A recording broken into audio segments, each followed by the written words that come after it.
Hey, sorry about that. Hey guys, nice to see you all. We're just getting it started, getting a few more people into the space.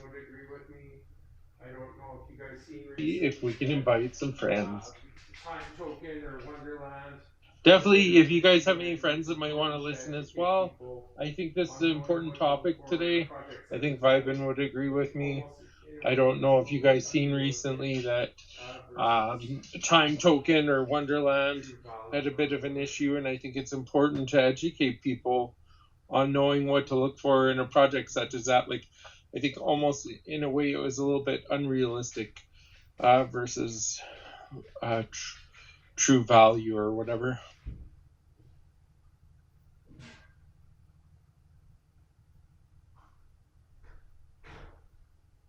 Yeah, definitely, guys. Definitely been some funny things going on in the DeFi sector here lately. But yeah, definitely good to have a space where we can bring people together and try to talk about some of the things to watch out for in the space while we're trying to navigate through and get involved with different projects and try to diversify our portfolios.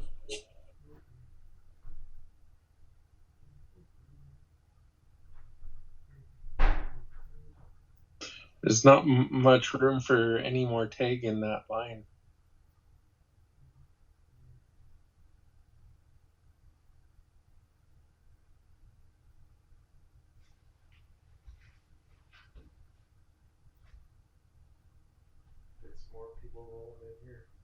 It's a beautiful day, anyways. I gotta give it that.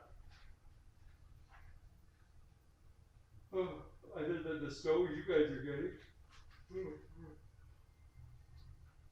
Get some more people rolling in here. It's a beautiful day, anyways. I got to give it that. Other than the snow you guys are getting.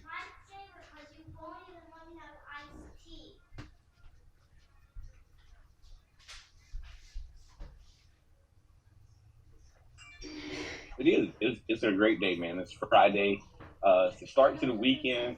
For me, we get to start our weekend with a little snow on the ground. So a little snow here. And the one good thing about the weekend, I'd say, Scott, is that we've been getting bounces on the weekends for the last 6 weekends. So maybe we'll get some kind of little relief bounce this weekend. I've been watching, and there's Well, it seems like it's pushing up pretty good. Right at this very moment, so it's kind of interesting. The Bulls are back, baby. Temporarily.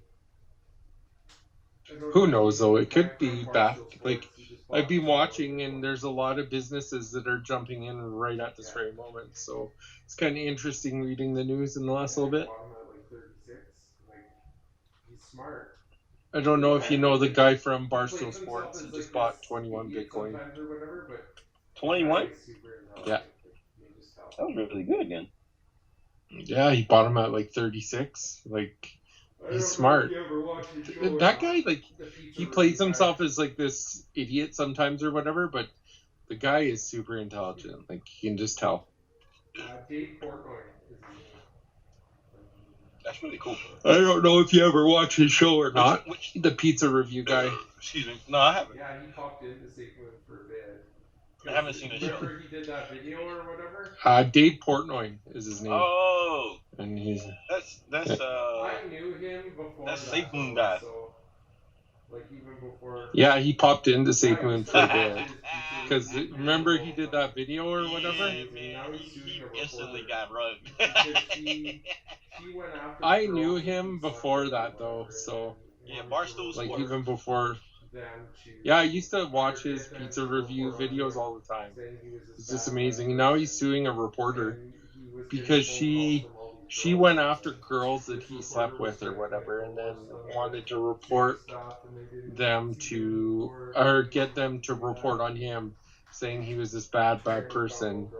And he was getting phone calls from all these girls saying that this reporter was trying to kind of coerce them to say stuff, and they didn't see the need for it or any reason to do that. And then they apparently found one girl that wanted to say a bunch of stuff. I was about to say, man, he got lucky because usually girls are like super quick to, yeah, he's not a good guy. Yes, we did. So it is confirmed for that February. Well, I don't know what He is suing the reporter, though. It should be interesting to actually see what happens. Did we get any feedback from the Jewel crew? So, and we're good to go. Yes, we did. Logo, so it is confirmed for that February, I believe it's the 2nd, which is the Wednesday, correct? Bit. So, and we're good to go. And I got the logo. I sent it off to the girls with the title that he kind of suggested, and it'll be Bowl on and Dreamer there. Nice. Yeah. They can't confirm the awards yet or the rewards. He said he might get that to me later. Yeah, the market's not doing too good, so people don't want to do anything good for anybody right now. Well, even being these chats, I don't think they don't want to do it. Unless you're filling it with, like, negativity. Well, yeah, I was about to say, it's been a lot of drama spaces lately, and they've been gaining a lot of attention. That's just something I've been noticing, is just because people are like, I don't know why they're so drawn to drama, man. It's just like... Well, did you see that Holly and Cryptobull picking on one guy from SafeMoon? Well, that guy ain't one guy from SafeMoon. He's like Chris Harris. He does the SafeMoon After Dark.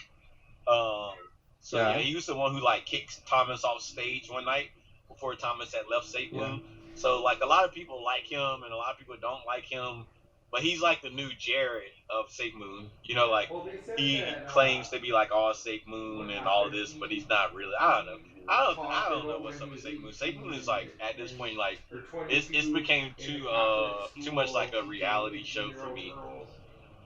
Yeah, well they said that what happened, he talked about when he was 18 or 22 in a Catholic school teaching 18-year-old girls or something like that, but he never said he slept with them. But then Cryptobull and Holly are both calling him like a pedophile and stuff. Holly shouldn't be talking about anything with anyone.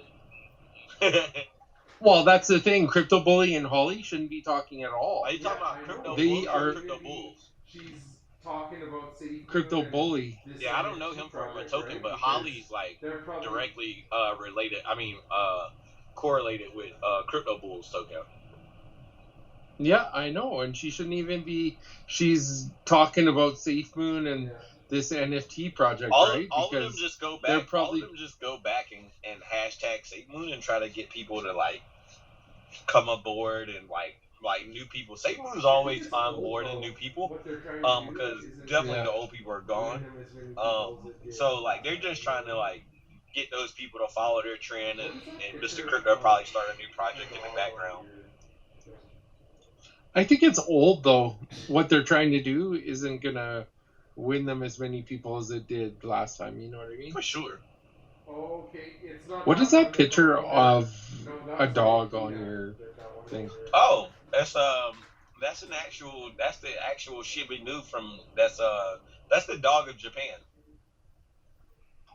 Oh, okay. It's not that one that the owner. No, that was an Akita. It might be an Akita, but that is the world famous dog that's in Shibuya Crossing in Tokyo. I took that picture when I was in Japan. So it's like that one that waited for its owner after its owner died and never left. Yep. This is the famous dog from Japan. Yeah, I think it's a Akita. Yeah, it's in the most it's like the most famous part of that area. They just built like a new metro there too, but like it's got this place called Shibuya Crossing, and it's like one of the biggest intersection of with pedestrians for like in the history of I guess mankind. But right there in that little village, in that little walk-in intersection, this little dog is right there. And the loyalty that so you like it's funny though, because like you see so many people go there for tourism, and everybody's taking pictures with that dog. But it's based off a true story. Well, because of the movies and stuff like that too, probably, right? And the loyalty that the dog had to its actual owner. So too. Was that from a movie? They did a movie afterwards, but it's based off a true story. The dog would never abandon. Once its owner died, it would never leave. It was always stay there and sleep out in the middle of the night, waiting for him to come back until it finally died there. but it's based off a true story. Wow. So I didn't even know that.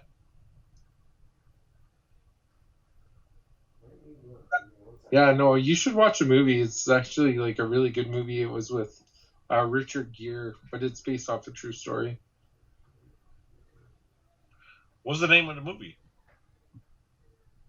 Let me look. Give me 1 sec. Hachi, A Dog's Tale. Haichi. Hi guys, how are you? Nice to see you guys in here. Make sure Hachi, A Dog's Tale. Might want to come into the space. Definitely Haichi. I just expected it with 2 minutes for it to. Hi guys, how are you? I see you guys in here. Make sure to invite some friends if you got any friends that might want to come into the space. Definitely invite them in. We're inviting people as we go too. I just expected a few minutes for it to line up a bit. I gotta watch. If I put my hand on the right hand side, it will cover my mic a little bit. I think your mic was breaking up a little bit, brother. I might have had my hand covered for a second. Is that better? Yeah, it's way better now. I gotta watch. If I put my hand on the right hand side, it will cover my mic a little bit. Yeah, I seen that today. They have it on their first page of their bill. Oh. Did you see that Arizona is supposed to be making Bitcoin a legal tender? Yeah, I seen that today. They have it on their first page of their bill. That's pretty amazing that they're The doing LeBron James promise. Yeah, the LeBron James promise about the kids that they're gonna teach inner city kids about blockchain. Yeah, that's at his school. That's pretty amazing that they're doing that though. Still. Yeah, for sure. Is he bringing some superstars through his school or something, or what? I think it's if I'm not mistaken, it's not a high school. If I'm not mistaken, it's an elementary school that he has. But that's not his only school. I think, if I'm not mistaken, LeBron has a few schools or is planning on building a few more. But no, I don't think he has any superstars right now for sure. He's not really like that. He doesn't strike me as that like, oh, I'm gonna find the next star type of person. I think it really takes a certain mind frame to be a basketball player like him too. Bro, it takes a certain level of mindset to be a basketball player, and then it takes another mindset to be like the best player on the court, right? And then he takes on the business realm of it too, where he's always, like doing different business deals, or like he owns like basketball management, or like NBA like player management. He owns like a whole marketing team, or a whole agency for like managing like other athletes. Oh, that's cool. That's smart business. Well, and that's the thing. Like, I listened to, I believe it was him on tape, like an audio of him, and he was explaining how sometimes when you're trying to be the best, you need to forget about your family. Not so much family, but cousins and different things like that, because your whole mind is on what you're doing as you're moving forward. What would you say his skill was, or whatever, what he was concentrating on being the best in? And it sounds kind of crude in a way, or rude, but he just didn't want to concentrate on anything but what his what would you say his skill was, or whatever, what he was concentrating on being the best in.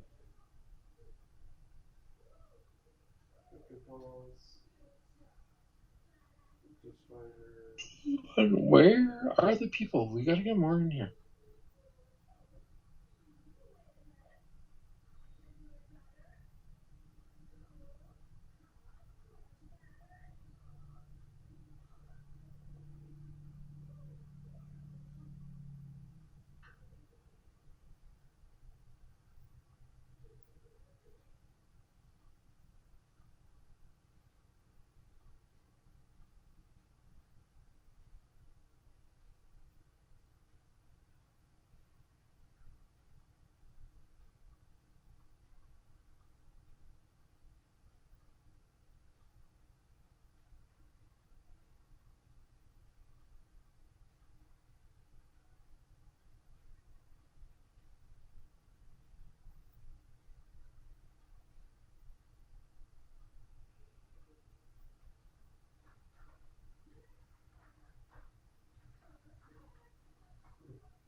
quiet vibe. Are you still there?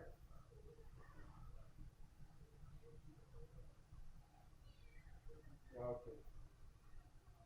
That sounds a little bit clearer though. It is quiet vibing. Are you still there? I am here. I was trying to get my AirPods to connect again. They don't work. They don't want to play fair. Okay. That sounds a little bit clearer though. Yeah. Well, I'm not on them now. So. I don't know if there's anybody you can pull in this room, but I'm gonna switch the title maybe a little bit or do something like that. Yeah, go ahead.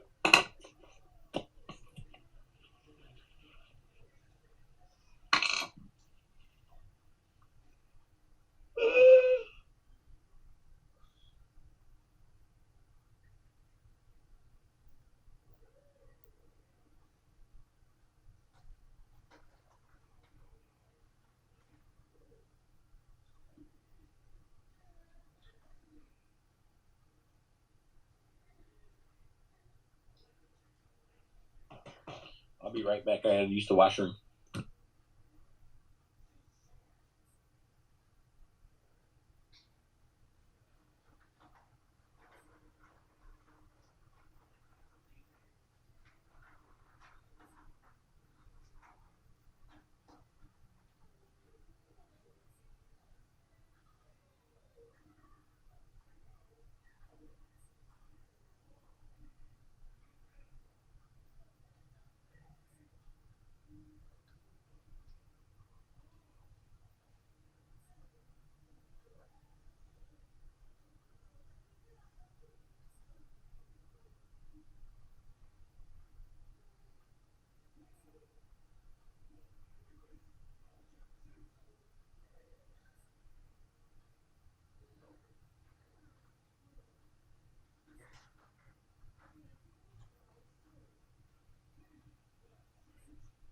That was fast.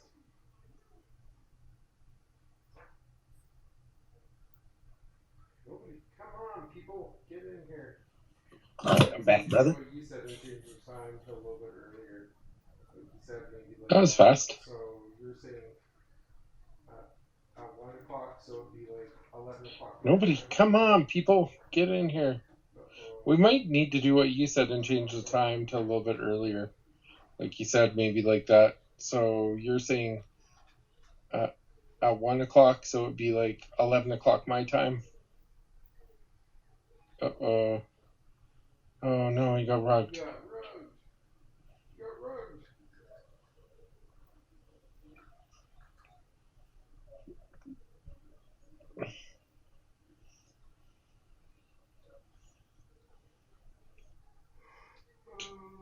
You got rugged. You got rugged.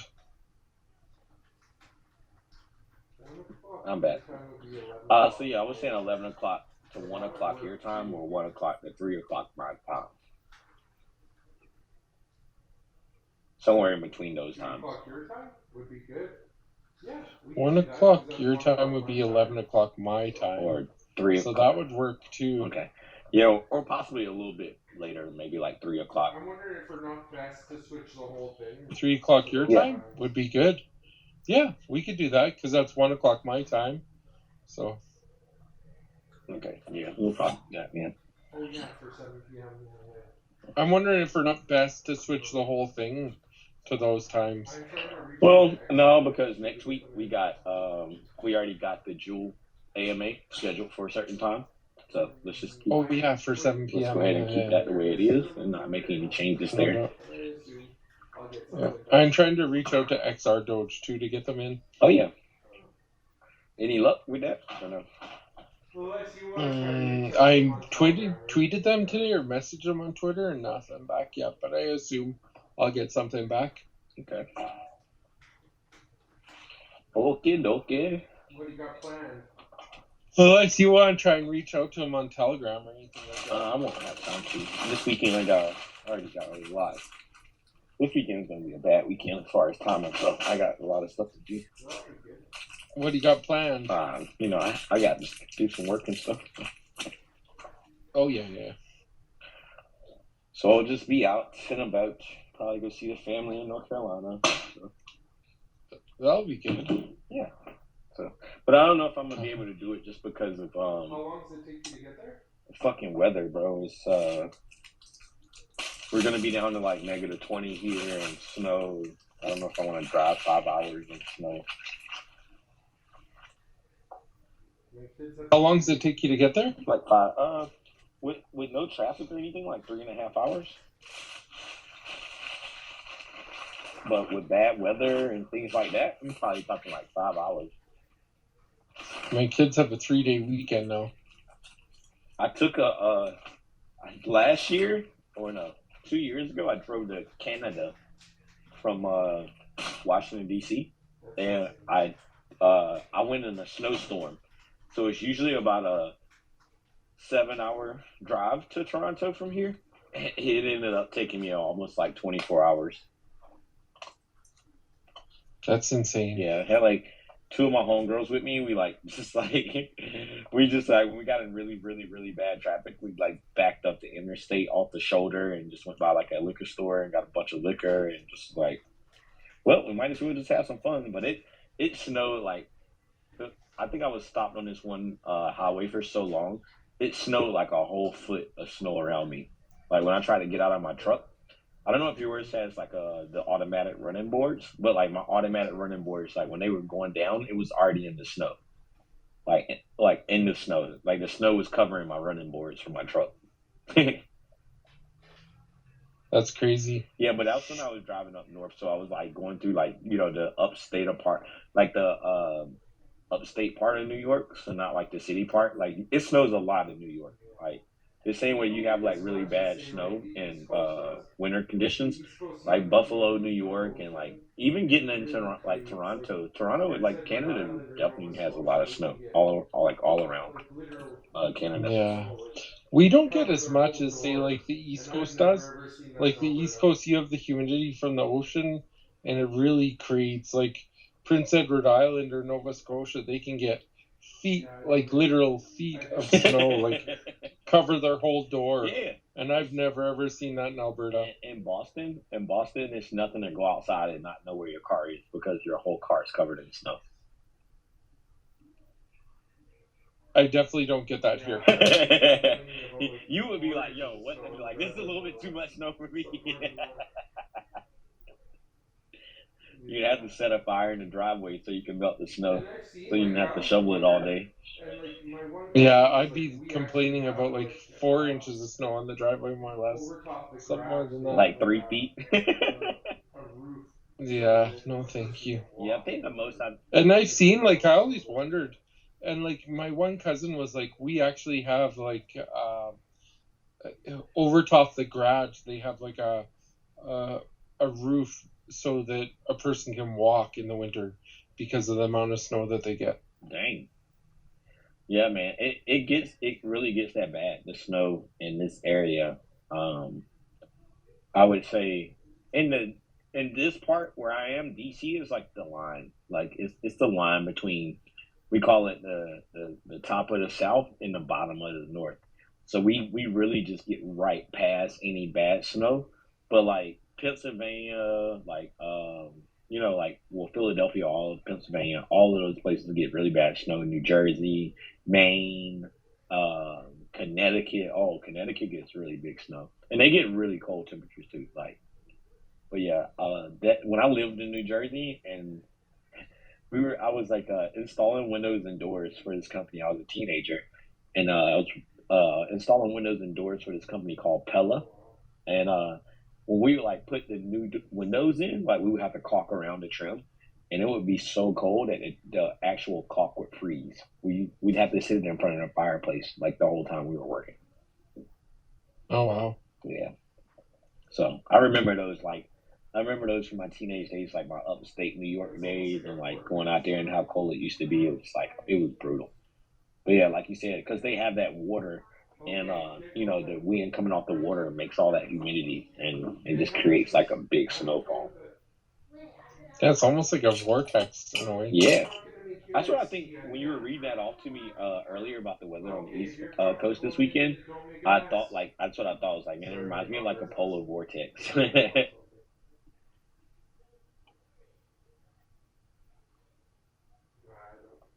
she wants. I already fed her. My wife made. So she really likes bamboo. Sorry, my daughter's asking me to make herself something. Time for you to get in the kitchen, chef it up.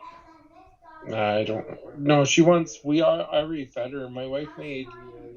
So she really likes bamboo, like, and it's like a steamed or cooked bamboo with seafood and stuff in it. And like bamboo the tree? Yeah, like bamboo the tree, yeah. You can eat that? Yeah, the inside core of it. You eat it as well? I'm not a fan of the way they cook it, like with seafood and stuff, so no. But I mean, I would eat it. Like, there's a candied version of it that's really good, or you can have like a drink of it. He's like the candy version. Yeah. Like, you can basically eat like sugarcane. Sugarcane is what I'm talking about. That's really, I don't know if you've ever tried it, but it's really good. You tried it in the Bahamas all the time. Yeah. Really popular in the Bahamas. Yeah, Pastor, you're welcome to come up, man. We'd love to talk to you. It's just Pastor.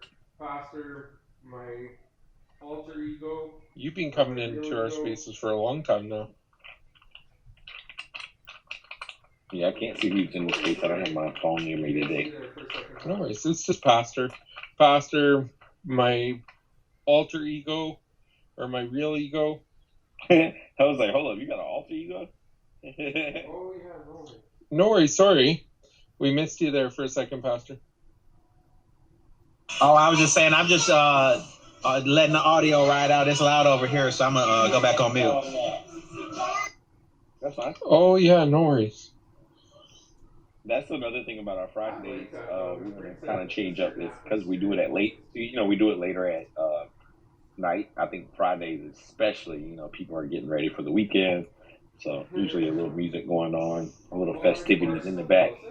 I like that, though. It brings in a certain atmosphere into a place, too, right? Oh, hell yeah. I mean, shit. If I had it my way, I would be in here jamming right now. Yeah. Oh, are the bars still closed there? Not all of them, but some of the major bars are closed. You can still go out and have fun. The nice thing about this area is very diverse. So you can go out and party with the hot bunch of people, and their rules are a lot different than our rules. Yeah. I was watching. What was I watching? The news today. Kenny was explaining that our passport, the visa for vaccinations and stuff might be gone by March. I think February, March, he's saying, depending on how the numbers are declining. Didn't we read something in like Europe they got rid of it, or? Yeah, Denmark got rid of it just recently. Oh, it was Denmark? Yeah, I read that they just got rid of it, but Boris from Britain is also fighting it as well, and he's saying that they're going to lift all the restrictions, get rid of everything. They're like, man, bring our economy back. Yeah. Well, it's funny, the news, I told you about that big truck convoy that we have up here in Canada. It stretches, Vibin, from the border of Ontario all the way to the border of Manitoba. Like, hundreds and hundreds and hundreds of trucks. Thousands of kilometers, of just trucks. But the media is saying there's only 100 trucks. And that's it? Yeah, no, there's not. There's thousands. They're saying there's over 100 just coming up from the States to be a part of it as well. Oh, wow. Did you see that token that came out because Elon tweeted that Canadian truckers were great? No, I didn't see. Oh my God, it's a truckers token that came out, and they had one of those degen runs, as you would say. Everything he tweets. Yeah, you just gotta have your notifications on for Elon, and then just whatever he tweets, just go fucking find a token that's name that and go buy it. Not buy it, buy it. It's actually probably the quickest way to get rubbed in DeFi. Do you know the funny thing is if somebody set up an Elon tweet token or exchange, already done. Yeah, but I was gonna say, and every time that he tweets, you make a new token on the exchange. Ooh, that would be sweet. Yeah, so you're never losing the token. So no matter what he tweets, if he tweets something where we figure it's going to be catchy, then you just throw one more token on your blockchain. Sign me up, bro. Yeah, for sure. And then have equal value go back into a new tweet when a new tweet comes in. If you want to just transfer your tokens over, you just immediately transfer them over for the same value. I think it'd be brilliant. That is a good idea. Now, you're like low-key, you have a dev mind, low-key. Yeah. I can think of projects and stuff, I just can never do it myself.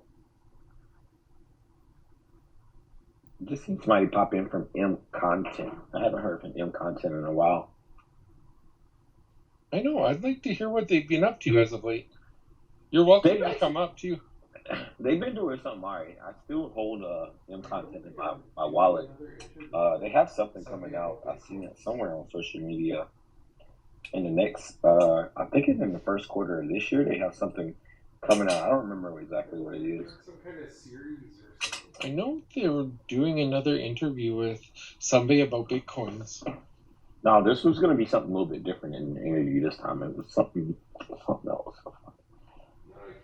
I thought they were doing some kind of series or something. Maybe. We'll see. I'll see if they come up. Night Kids in the house. What's up, bro? Night Kids. Good to see Light DeFi here. Things are starting to pick up. Probably people are starting to finish off their dinner, so they're starting to tour in or woke up and had their breakfast.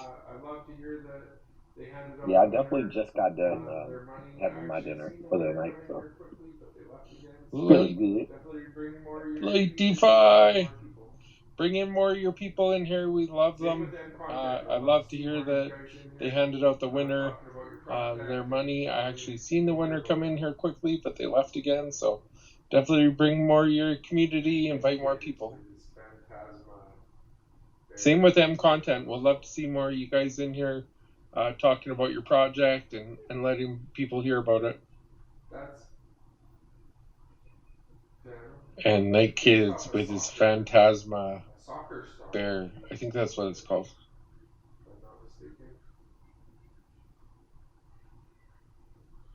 That's I think Phantom bear. I think that's what it's called. Phantom, and it's based off a soccer star, I believe, made it. If I'm not mistaken. Well, that would be interesting. Hey, Red, how are you? Oh, they're doing. MConstant is actually doing a film or documentary on the XRP case. Oh, that would be interesting, then. Yeah. Hey, Red, how are you?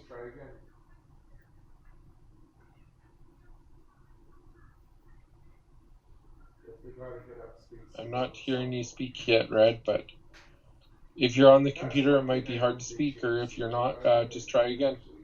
Access it on your computer. Yeah, for sure, now we can.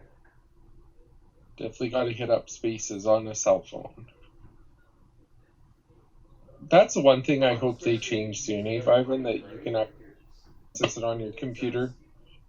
Yeah, for sure, now I can. Yeah, I know. I wish it will be on the computer, because on the phone it's kind of sucks. Well, and especially if you could use a better mic, right? Like, it only makes sense. Yeah, my mic on my cell phone is kind of shitty. Okay. What are you up to today? Oh yeah, for sure. We were just asking about nothing much. Was just trading some NFTs and stuff like that. Someone told me that you talked about MContent, so like I'm part of the team, so I jumped. I jumped in. Oh yeah, for sure. We were just asking about MContent and what they've been up to as of late. Yeah, so we're doing a lot of things actually now. We got institutional investors, more of them, really big ones, that invested a couple of millions in. So basically from this point, we're just gonna purchase tokens. And when it comes to productions and stuff, soon we are releasing the app, the official app. And also the productions. We have different productions. We sold a crypto docu-series to Insane TV. They have 300 million households. So yeah, a lot of things are dropping. And we are dropping Eat Bridge very soon, next month. Is that going to be on Android and iOS, or just on Android to start? Everything. Android, iOS, and also web. Yeah, everything. Yeah, web is important right now. I think, especially with all the Wallet Connect that's coming out, I think this year with different platforms, I think that's very important to have. Yeah, I agree with you. Like, I was asking specifically about the web because, like, me personally, I like to use the web more. And you guys are also doing a documentary on the XRP case? Yeah, we have a documentary about XRP, and it's gonna be part of the docu-series that's been sold already. It's gonna be about we have one series about CZ Binance, the rise of Binance. CZ is gonna be in it. We have the one about El Salvador with the president of El Salvador in it. Yeah. Yeah, I seen the one with the El Salvador president. When you guys did a AMA with us over at Asia Blockcast, it was that documentary came out. I think the following week, something like on the 25th or something like the 20th or something. One of those dates, but I remember seeing that one. That one's a good one. But yeah, I seen the latest things I've seen you guys pop up. I seen that the Ethereum breach is coming. And potential opening up some new listings for you guys as well. Yeah, have you seen our chart lately? Because you see buys on our chart that you don't see usually in those low market caps. Since we like around 10, now we're around 20. We had 100 BNB buys, 500 BNB buys every day. That's amazing right there. I actually haven't check my MConstant Wallet, but any project, most of the projects that do AMAs with our Telegram group, I usually get into those, and I know that MConstant had at one time when I first purchased it, went through some things, and the chart was down for a while, and then all of a sudden I noticed that it did come back. So I haven't actually looked at it in a while, but it's always great news to hear you guys are doing well, and we encourage you guys to come by more. Yeah, thanks, bro. I really appreciate it. And yeah, we're gonna go much higher. Like, if you're gonna look at your wallet now, you'll be happy, I'm sure, because like we are all-time high by far. 2x the all-time high already. Oh, that's amazing, man. Yeah. So I'm glad I don't have to check that one. Like, I love to be able to buy some of the BSC projects and not have to really go back and keep an eye on them. When you don't have to watch them, it's like one of the ones that will be good in the future, right? Like in a year or 2 years from now, those few billion tokens could be, worth a lot. Yeah, that's true. Yeah, but it's really cool that you're hosting. Thank you for letting me speak and stuff. It's a cool space here. Oh, bring more of your team in too if you want. Like, we're always here and interested to speak to you guys. Like, we have no problem with that at all. Yeah, thanks. I really appreciate it. Yeah, this upcoming week, we got some AMA scheduled for some of our Twitter Spaces with Heroes, which is also known as Jewel DeFi Kingdom. It's a gaming platform on the Ethereum, on a Harmony One. So that's going to be big. And if you guys ever want to set up an AMA with us for something for Twitter Spaces, we're always open to do that. Kind of mix the communities. We do this 3 times a week, Monday, Wednesday, and Friday. So we'll be here, and we're always here to kind of mix the communities, mix different projects, bring in different communities to come together. Because at the end of the day, it's going to take all of us. All the communities have to start, interacting to make our currencies or our tokens worth something. It'll give them more value when we all link together. Yeah, true. Especially in DeFi.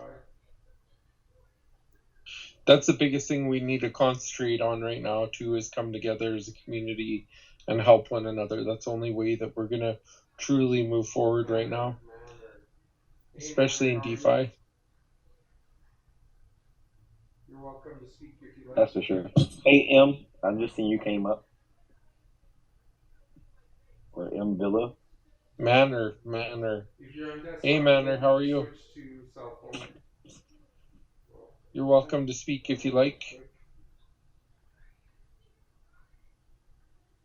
They might be on desktop. Yeah. If you're on desktop, you might need to switch to cell phone.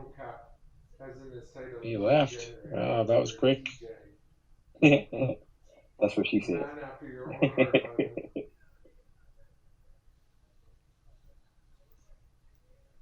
I like that NoCap has in his title Degenerate or Degen. Man after your own heart, vibin'. Yeah. Gotta always keep the Degen hope alive, right? Yeah, definitely, for sure.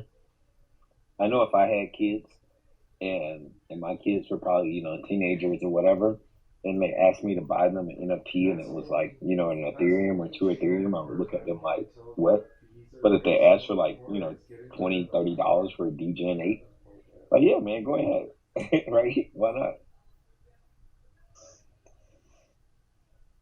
That's the only chain I have a hard time on until the fees are fixed a little bit more. It's getting better, but I'm not quite at that point yet.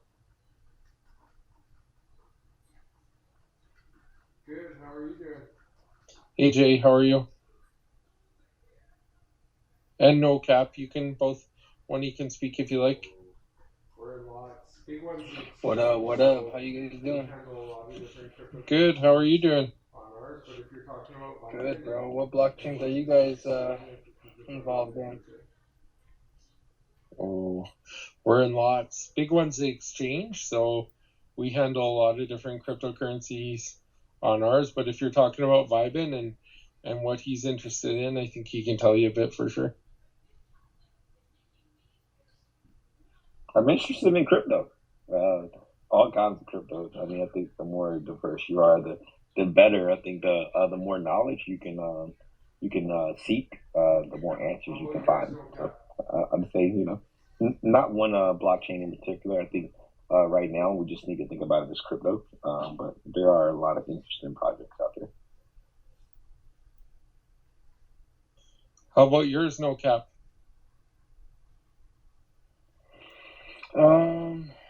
Well, I started off in Ethereum, and everybody knows about Ethereum's transaction fees. And then went over to Solana. Solana started shutting down every once in a while, so I went to Cardano, only because it's really early, and it looks really promising due to the way they're handling their infrastructure. It's really proofread and checked 3 times before it goes onto the network. Making sure, audited really well. And then I just like how it's on proof of stake and promising really fast transaction speed and low transaction fees as well, like extremely low. And I like how it's actually in the future going to be its own DAO. Like Cardano Network itself is its own DAO because you're able to vote on catalyst proposals and everything. So yeah, I mean, I've been a huge fan of Cardano lately, which I think everybody should be involved in.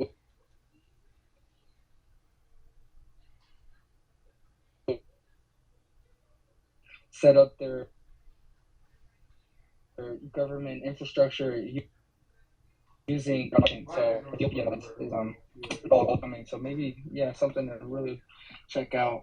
But sorry, I went on a little Cardano rant, but that's.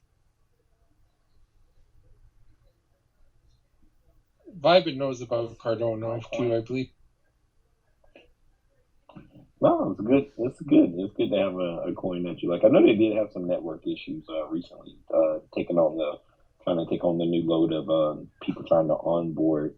So some people weren't able to, have transactions go through. But I think we talked about that a lot here about, how these blockchains, and it's a number of them, right? They're all really good blockchains, but none of them have really been tested to the capacity that we'll need when we start talking about global cryptocurrency and having mass adoption. it's going to be very hard for one blockchain in particular to take on a lot of transactions. That's when they'll really get, their real main test net. I think all of the test nets now are just done to make sure that the transactions work and they're secured, and then they just kind of release it, right? But when we start talking about mass adoption, we'll start seeing these number of transactions go so high, so fast, and so frequent.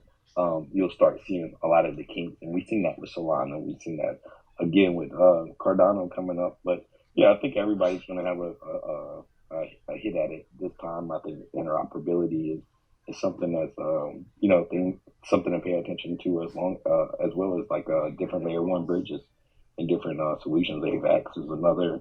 But yeah, we'll all pay attention. But I think every protocol has a stake in it. Hey, Crypto Pulse. What's up, everybody? Not too much, man. What's up with you? Tell me what's new. Let's see. I booked a sponsored Twitter Spaces for next Sunday for an NFT trading card game that wants to have a special feature. Oh, that would be interesting for you. Yeah, I'm excited. Tell us more. Well, I got to do my diligence. I still don't know anything about them. I gotta study up. I gotta know who I'm in the room with. It's a project called Land of Immortals and something called Genie Token. So they've got an NFT trading card game, and they want to. Yeah, it sounds neat. I'm a sucker. I've played Magic the Gathering for 20 plus years. So it's kind of in my wheelhouse, and they reached out to me after hearing me in some other spaces and stuff. So I have to spend this weekend, I got to study what they're all about, and then we're going to do a featured spaces on the 6th for them. That'll be good. Congratulations to that. We're also doing one on this Wednesday coming up with DeFi Kingdom. So I know Scott's going to do some studying this weekend. I got to review some notes, but I think that's going to be a really good one too. So definitely encourage you to come by for that one as well. I joined one of your spaces maybe a week ago, and it was all Italian. Do you speak Italian, Vibin? I speak vibes. That was like DeFi. Is that what it was? Do you speak Italian, Scott? No, but we had translators in-house. That was really cool because I came in and I stayed for a few minutes just because I wanted to show some support, but I don't speak Italian. So I think it was Spanish and Portuguese. They were speaking Portuguese. Yeah. Oh, so, Portuguese is like a dialect between Latin and Italian. So yeah, they were speaking Portuguese. So I'm familiar with a little bit of Spanish, so I can understand the context of some of the sentences, but some of the words mean something completely different. So Spanish and Portuguese are not the same.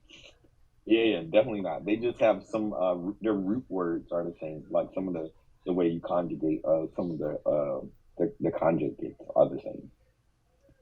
Well, I thought it was cool that when I came in that there was an entirely different language spaces going on. I've been talking to Hatham at Wafer about setting up an Arabic language Twitter spaces because WaferCoin has a lot of Arabic holders, and we've been trying to figure out as an English speaking account how to host a foreign language Twitter spaces without making people that come in think the whole project is just like a foreign language project. Yeah, I mean, the only app I know that does the translations on the spot via text is Lark. And I would imagine in the future there will be some kind of app when you talk, it'll have a preferred language, and that's what you hear back. That would be pretty cool. Yep.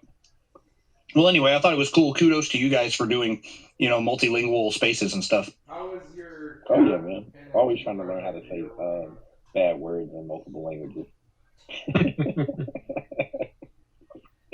They say you always learn the bad words first. How is your cat NFT project that you're working on? Well, I don't think there's anybody in here that'll get me in trouble if I say anything about it that's not super positive. It's super awesome, dude, but I feel like an idiot because I'm not an NFT expert and I'm not a Discord expert. And there have been, since it's not launched yet, there's been a lot of structural changes that have been made with how the Discord is set up, how the how the whitelist process takes place. And it's nice because I like not knowing and I like having to learn. But it's also been very, very weird because I feel like I'm on the outside of something looking in, because I can do social media promotion, but they're starting to ask things of me that I am very unfamiliar with, which is good for personal growth, but also, stressful and stuff like that. So I think it's going to be awesome, but I'm just as confused by it as I could be. Yeah, man, that's the way it goes, especially with NFTs. They really big with their discords and stuff like that, and it's one of the areas that I'm like, I understand exactly what you're saying, where it's like it's great for personal growth, but when you're already on a certain schedule that you're used to, adding something new to that always is like, oh my god, like this has already been so much something new, right? That's exactly what I'm dealing with, dude. Like I don't want to say that I bit off more than I can chew, but what it is it's the concept. It's the concept of scope creep. Like when you get asked to do a very specific thing, and then on the course of doing that thing, you get asked to do something that's a little bit outside of that, but you agree because it's not so bad. And then you turn around before you know it, and you're doing things that were never on your original task list. So what I felt like is, because these communities start off so small, that what I thought I would be doing and what I'm being asked to do are very discrepant. And in my mind, like, I need to shore that up, because I don't want to disappoint anybody. My biggest fear is that I'm going to disappoint somebody and overpromise and underdeliver on it. And I don't want them to think that I'm just being a piece of shit when I don't do the things that they ask of me, because I legit don't know what you're talking about. No, it makes total good sense, man. And I think when it comes to things like that, it's all about honesty, right? And communication. It's like, hey, there's some things that I can do, and I know I'll be able to excel at these.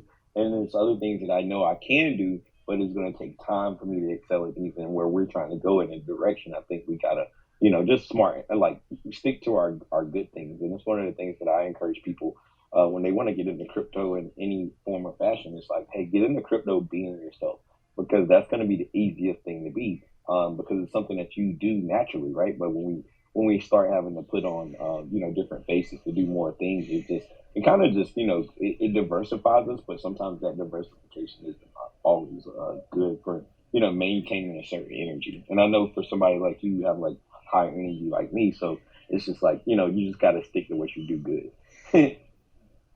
No, that pretty well sums it up. The technology behind the project, when it comes out and stuff, like, I would be thrilled to be able to talk about everything they're doing, but they can't articulate to me how to talk about what it is they're doing yet, and that's not my job to decide. So until they can tell me, like, here's what we're doing, then I can't decide how to talk about it. So I feel useless, and I hate that. Yeah, man. It's the way it happens, man. And I even decide back into crypto, I think it goes the same for projects. I think sometimes projects, they put themselves out there too far to try to do too many things, to try to tackle so many problems, when really, I think the way that you build a great community is tackle one thing well, right? And make that your driving force. And if people want other things, then maybe they should venture into other projects. But as long as you continue to do one thing well, then you always answer to the promise that you offer, right? Like, if you say you're going to do this and it's all you guys do, then that's an amazing thing, right? But like, sometimes I think, even when you try to, well, I'll hire another dev to do this part of it, or hire another admin to handle this part of it, or we'll hire some people within the community to run these different things. It doesn't always fare well, because the vision gets too obscured, right? And it's like, you don't want to have tunnel vision, but you actually got to make it a path before you make it a journey. Like, you got to start somewhere.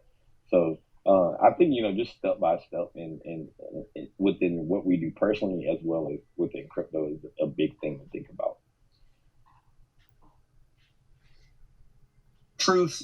I'm just trying not to be frantic. Like you said, the high energy thing, I feel like if I'm not doing something, that I'm doing nothing. But in this case, there's nothing for me to do until they decide. So I'm just trying to stay idle.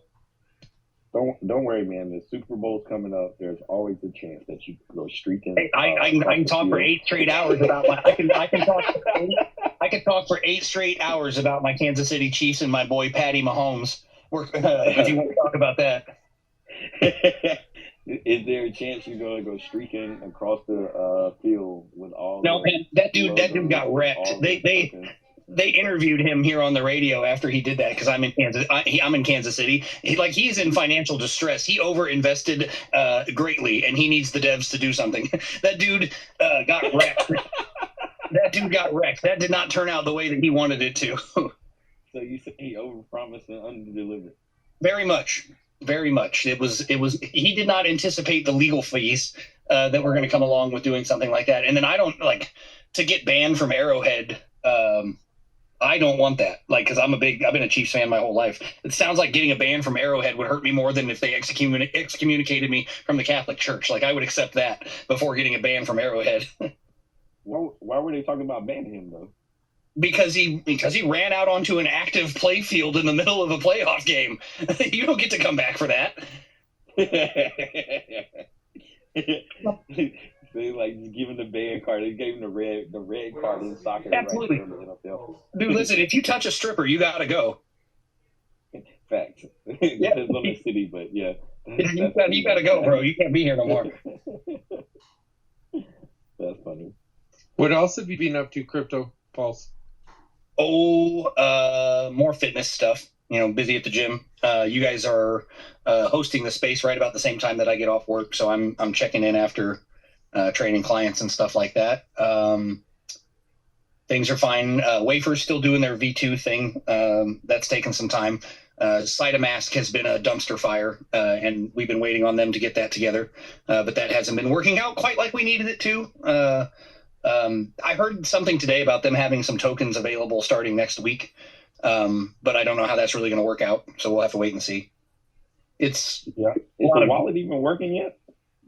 Dude, I don't even know. I haven't even downloaded it. I'm personally not. I was never interested in Saitama. I never had anything. So my interest in it purely came from Wafer being listed on Saitama. And I know people have said they downloaded it and that it's working, but I don't need it. I don't need it. I already have wallets and apps that are holding all of my stuff. So I don't need a potentially compromised app to mess with right now. I'm just waiting on it to be super done. Super done. Yeah, I think that fares well with a lot of tokens in their wallet. Right. And for clarity too, if you're going to have Saitama, all of the tokens that are there, you have to have Saitama to swap. And since I don't have any Saitama, it's not like I'm going to go over there and be finally, somewhere to spend my tokens. That's not the situation that I'm in. But they've got a lot of other holders that have been waiting for a long time to do something with those tokens. So those are the people that are excited. But for me, I would actually it would be just like if I had to go buy Ethereum to buy another token. I'm not going to go buy an Ethereum token to buy more Ethereum tokens. I would just go buy the one I wanted. It's not going to happen that way. No, very well said. They'll consider you a fudder influencer if you keep on. No, fuck them. What are they going to do? What are they going to do? What are they going to do? What are they going to do? P-Pulse. He's going to be P-Pulse. That's fine. They're gonna kick me out of the chat. I'm not in. No, they're gonna put you on the Saitama banned list, the FUD list. Oh, what's that? Is that a thing? Oh, dude, check out some of these Saitama spaces, man. They are cutthroat. They exile who speaks anything slightly negative. They're gonna ban you. They're gonna fudge you. Oh, so all the shit that I just said got a excommunicado put on my back in the next hour? Exactly. All right. Well, I'll be sure to take all my Hitman tokens to the appropriate hotel for sanctuary. I'm crying. Well, there's a lot of That's funny. No, I knew that they've got a bit of they have a bit of a reputation for being real quick with the ban hammer, but as you can imagine, I'm not necessarily worried about their opinion of me. Well, there's a lot of promises probably from them for you guys as well, right? Oh yeah. It's luckily I don't officially represent anything, so my opinion is just the opinion of but one man. But at this point, anyone who was willing to say that things were going well is full of shit. So Vibin just said how important it is to be yourself, right? So I wouldn't want to say anything other than how I feel, and anyone who would say anything else is just lying at this point. Shit, what 1.8 is the version of the app right now? That's 8 separate tries.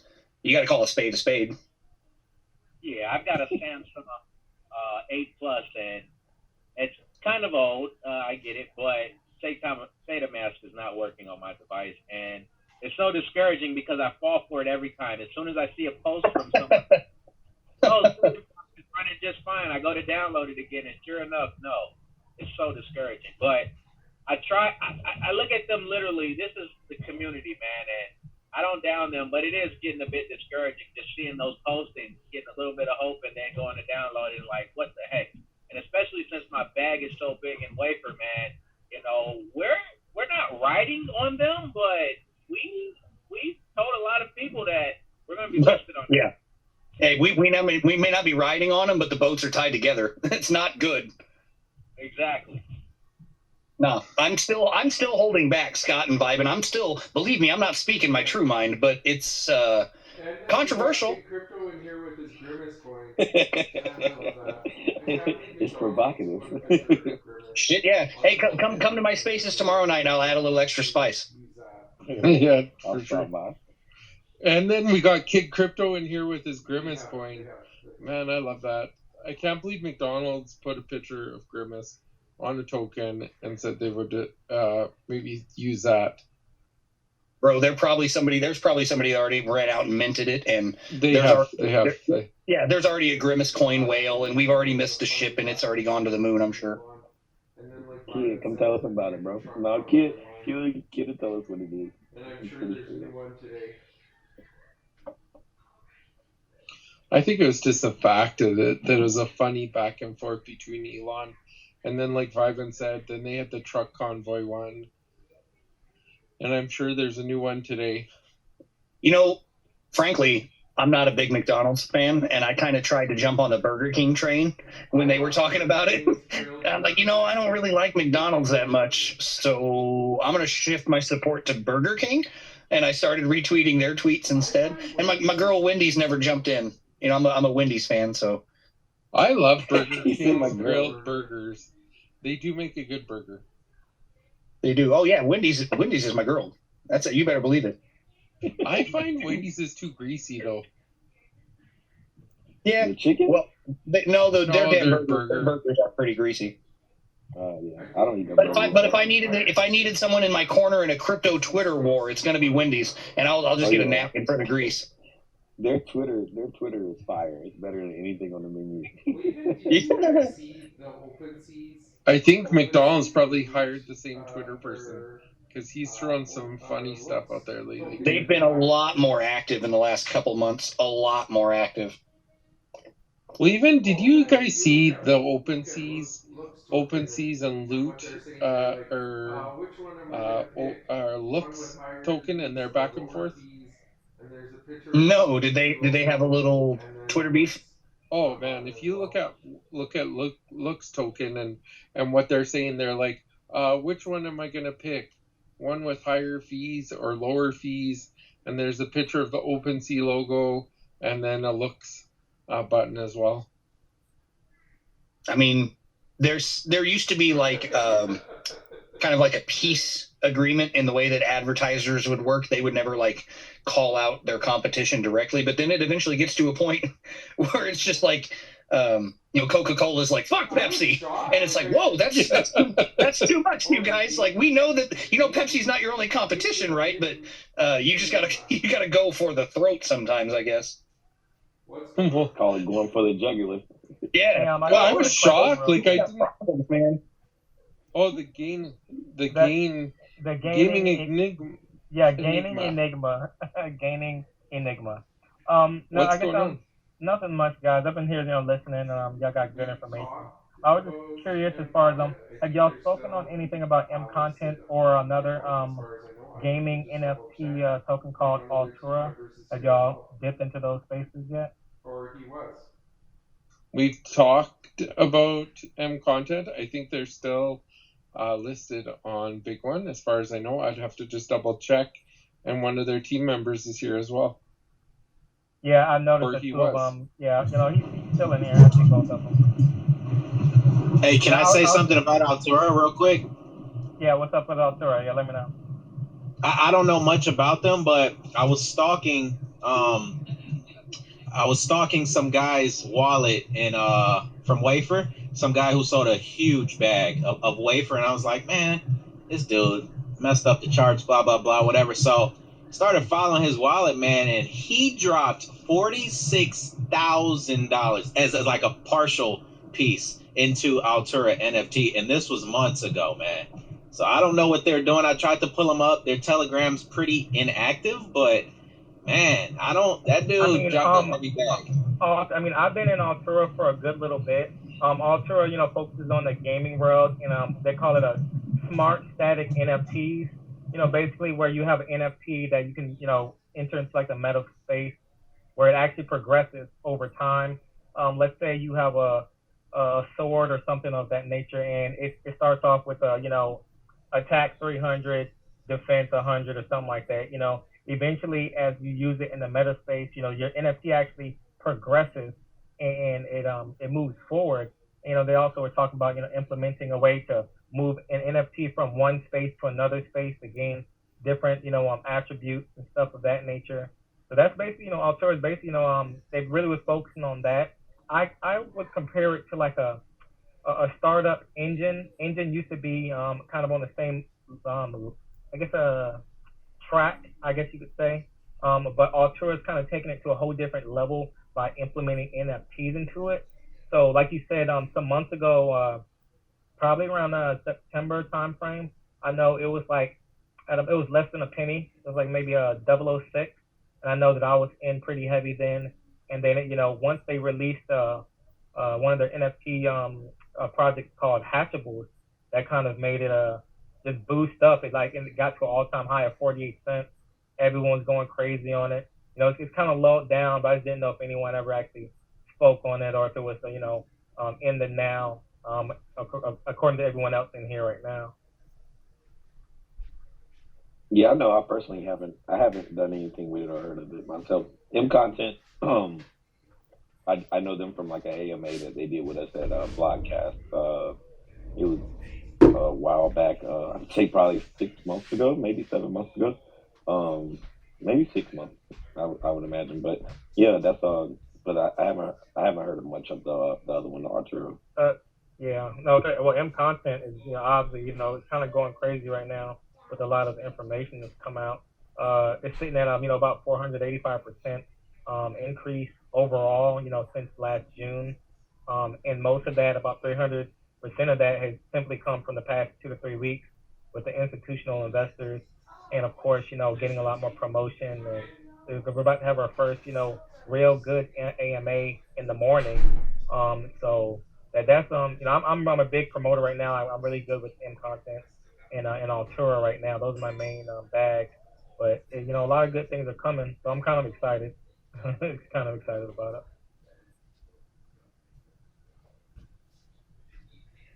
That's respect, man. Always good to be a good community member, right? When you really feel a project and you really trust that project, it's always good to be a good member of the community and go out and speak about those projects.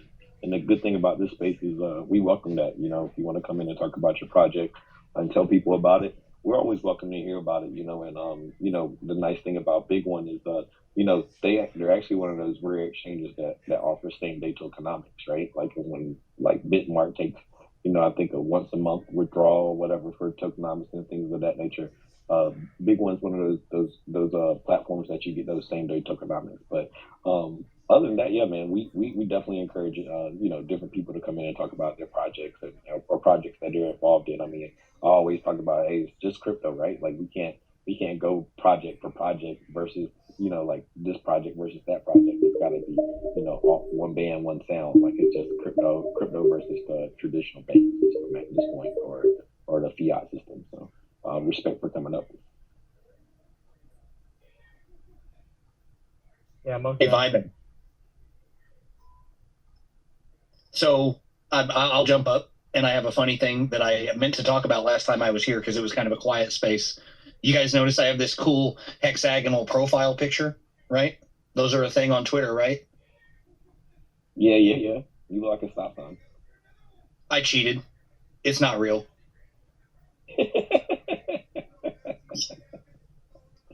I was always one of those people who was like, Well, if I use my personal picture, do I gotta mint it to make myself Nope. a hexagon? No, I just found a template that shapes your preferred picture into a hexagon so it fits in your Twitter, so you look like one of the cool people, because I'd rather rage against the machine and imitate it instead of paying to have Twitter blue. You should just change it blue, too. Shouldn't I? Yeah. So if anybody wants it, if you send me a DM, I can send you the website. It was just a little template thing. I literally cheated. If you click on my profile picture, if it were a real NFT, it would take you to the thing that says like OpenSea, NFT number or whatever. If you click on it, it literally just brings up a JPEG because it's not actually an NFT, and I cheated. So there's the big reveal. I love it. Hey, what are some of the locations that y'all go to if y'all have actually purchased NFTs? What are some of the platforms that y'all actually use for that? I'm interested in kind of planning a couple if possible. It just depends on the blockchain that you're going to. I guess OpenSea is supposed to be great for Ethereum, but you have that Lux one as well that's out right now that's really good. Looks Rare is what that one is. And then Rareable. They're on our actual exchange. It looks rare. So OpenSea.io, Looks Rare, is getting a lot of traction and popularity. Rareable is pretty popular. And then there's Air NFT on the Binance Smart Chain. That's the cheapest mint fees I've ever seen. I've minted NFTs over there for less than $1 on Air NFT. And then the personal shill is the guy that I know that just started one called Only, OWNLY. It's a brand new thing. I don't think it's even available yet, but that's an NFT marketplace that's on its way up. But by far, OpenSea gets the most traffic on a daily basis. Looks Rare is starting to give them a run for their money, I believe, though, too.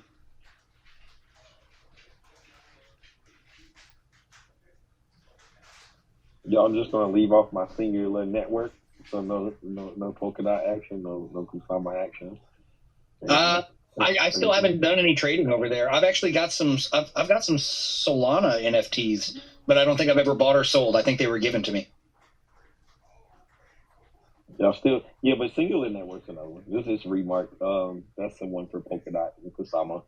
But yeah, Solana definitely. I don't know Solana's marketplace, but I think anywhere has marketplaces. I know Chronos is gonna have some things come out here soon, and probably have a bunch of marketplaces there as well. They were actually talking about it in TikTok today, the Chronos blockchain, and how it's really starting to see some exponential growth. You guys have had this guy in your spaces over the last couple of weeks a few times who is just insane about Chronos. I've sat in here and listened to this guy go on and on. And there were certain times where I thought he was crazy and he was just pumping his own bags. I know you know who I'm talking about. I don't even remember his name. So he's probably here and I'm talking shit to his face, but whatever. No, he's not. He's not here, but I know exactly who you're talking about. Dude is in here like he invented the shit. Talking about the Crow Network. So I finally ate some crow and looked into it. Ha ha ha, LOL. And decided to buy some because it was in such a massive dip over the last couple of weeks. And I don't know if he's right because he was super bullish. Like he acted like he had a million crow.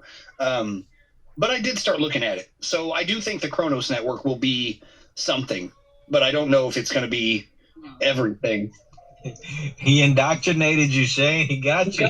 No, I felt sad. That's what I felt. I knew I got shilled. I knew I got shilled. You know what's the worst is if you ever get sold and you got sold because you're a salesperson, it sucks to swipe your card because you're like, you son of a bitch, you got me. And I say that to people all the time. I'm like, I can't believe you got me. Like I know every trick in the book to close a sale. So I literally bought the Chronos and I was thinking of these spaces like, son of a bitch.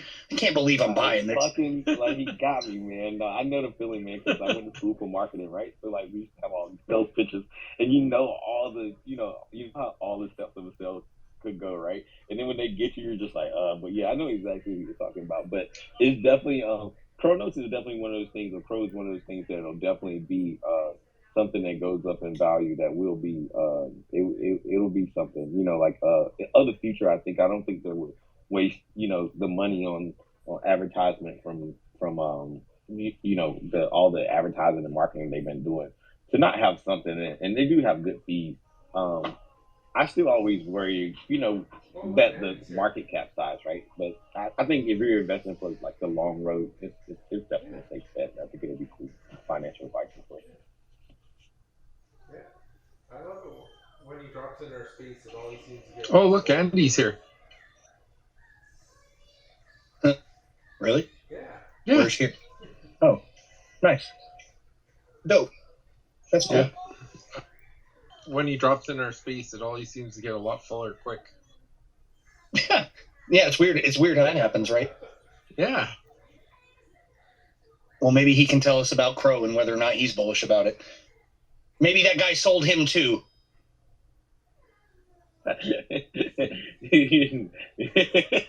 He's not gonna sell Andy, that's for sure.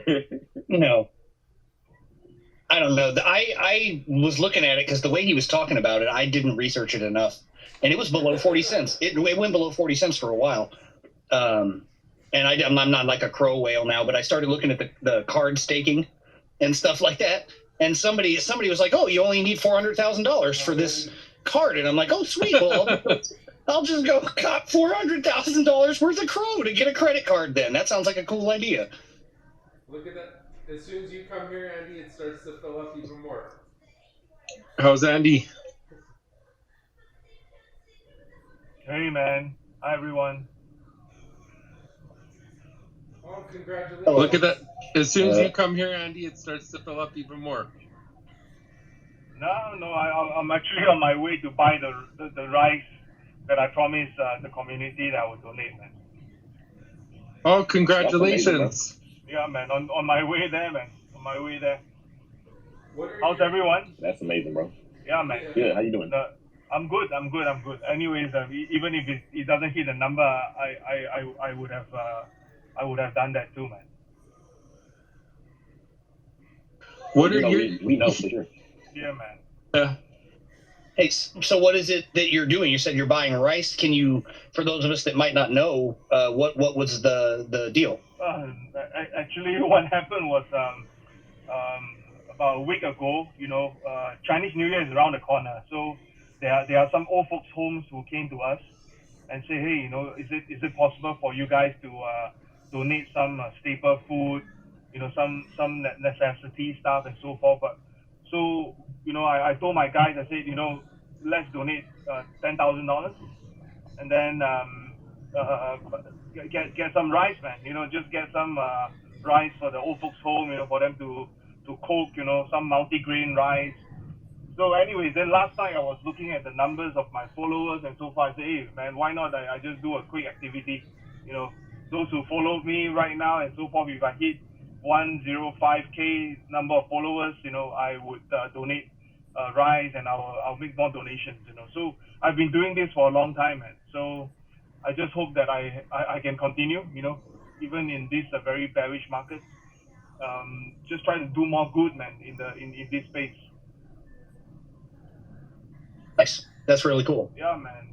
It's just a bit of money, Sometimes projects do help as well.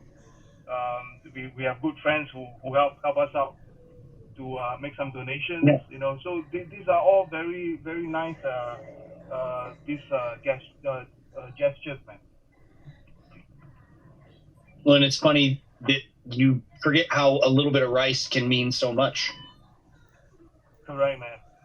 I think it's not just about the rice, it's about the thought. It's the thought that counts, man.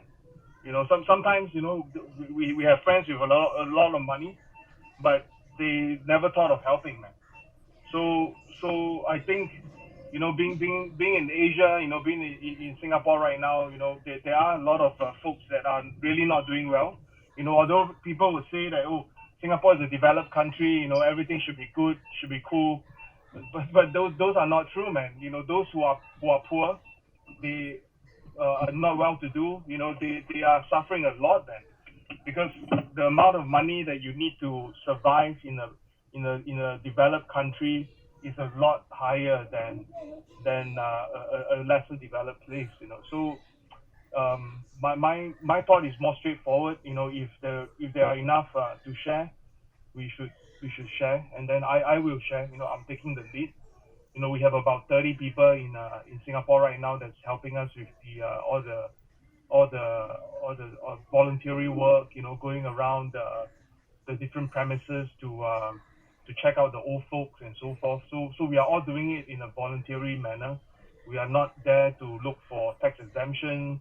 We are not there to to get any good fame and so forth. Locally. We just want to do our part, man.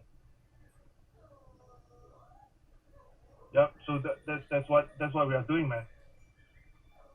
That's beautiful. Yeah. Thank you for explaining it. No problem, man. No problem. I don't want to take the thunder away. We should talk about how we should prevent rug pulls, man. I think that is a very big topic.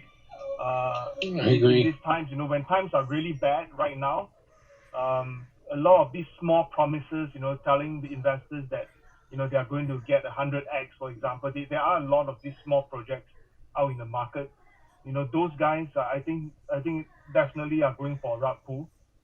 So I think projects playing with the greed factor is more likely to to get really bad outcomes, man.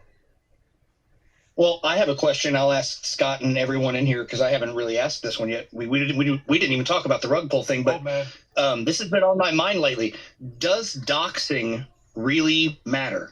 Like, does that prevent a rug pull? Okay, let me ask this because I got to really go soon because the guys are waiting for me. So I think doxing, it depends on how you're going to dox it, man. A lot of these projects say that they have doxed it on chain, or they have shown a picture and they say that it's doxed. That doesn't count in my humble opinion. I think Scott and Viber know about this. In my opinion, it doesn't count because the picture can be fake, the LinkedIn profile can be fake, and the person that is on the video can say that he's Micah, but then he's actually John. So all this doxing doesn't count, man. So I believe that if they need the proper doxing, proper procedure, it should be almost similar as the KYC procedure that we have seen. And then it should be resided in a reputable company. If they do not want it to be public, it should be residing in a reputable depository. And then, if something happens, they could always take the information out and show everybody that this is the guy who did it, man. But right now, if you notice, a lot of these doxing are just I have a LinkedIn account, I have a profile picture, I'm on video, those to me it doesn't count, man. I'm not sure about Scott and Viber, man. Maybe both of you can come up with your angle, because a big one, for example, for projects that we want to push and we want to make sure it happens, there's some form of KYC that goes on, right? So again, for private investors and so forth, they should also be given information of who the founders are, who are the team that's really driving it and so forth. So again, Scott, maybe you can share your thoughts on this. Yeah, like we just recently, me and Vibin did a video on Wonderland, or time token as you call it, and there was a gentleman, I believe his last name's Patron. He was caught up in the Quadra, you know how to say the name, Vibin, it's like Quadra Rigs CX exchange. It was based out of Canada. The owner, Cotton, or last name of Cotton, Gerald Cotton, actually died, and there's like $250 million worth of funds that went missing, and Patron was a partner in that with him. And then he went from that to Wonderland, and these guys at Wonderland were promising something like an 80,000% return on APY. I did a little bit more digging yesterday, and a lot of people fell for it, and they didn't realize that Patron was part of this, and this gentleman potentially took a lot of money from there.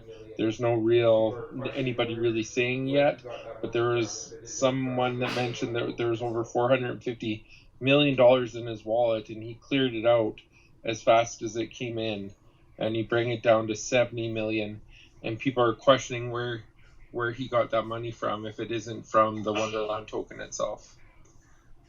Yeah, I mean, to go back to the question on hand, does doxing matter, right? And it kind of goes both ways, right? Like, to me, I would say doxing it doesn't matter, right? Like if the project is autonomous and can run itself, the person who created it really doesn't matter, right? If it's something that people want to use, but if it's something that where people are looking for that for validity for their risk management tolerance, then yeah, like doxing should matter, but yeah, in a KYC type of way, not on chain doxing, like because it could go both ways. If it's a character, a bad character, and this guy doesn't mind having his face out there and committing felonious activities, then I mean he'll dox all the way and still be scamming all the way. I mean we see it every day. It happens all the time. So I think when it comes to doxing, I'd say dox the utility, dox the utility to me. And let's see what that does. And I mean, some of the bigger protocols, I'll guarantee you, people don't, know who runs those protocols, who created those protocols. So that's just my take on it. But yeah, I mean, I think it's whatever you feel with risk tolerance wise, like when it comes to does doxing matter. Well, even look at that patron guy. He had a false name. His real name was like Omar Dahani, I believe.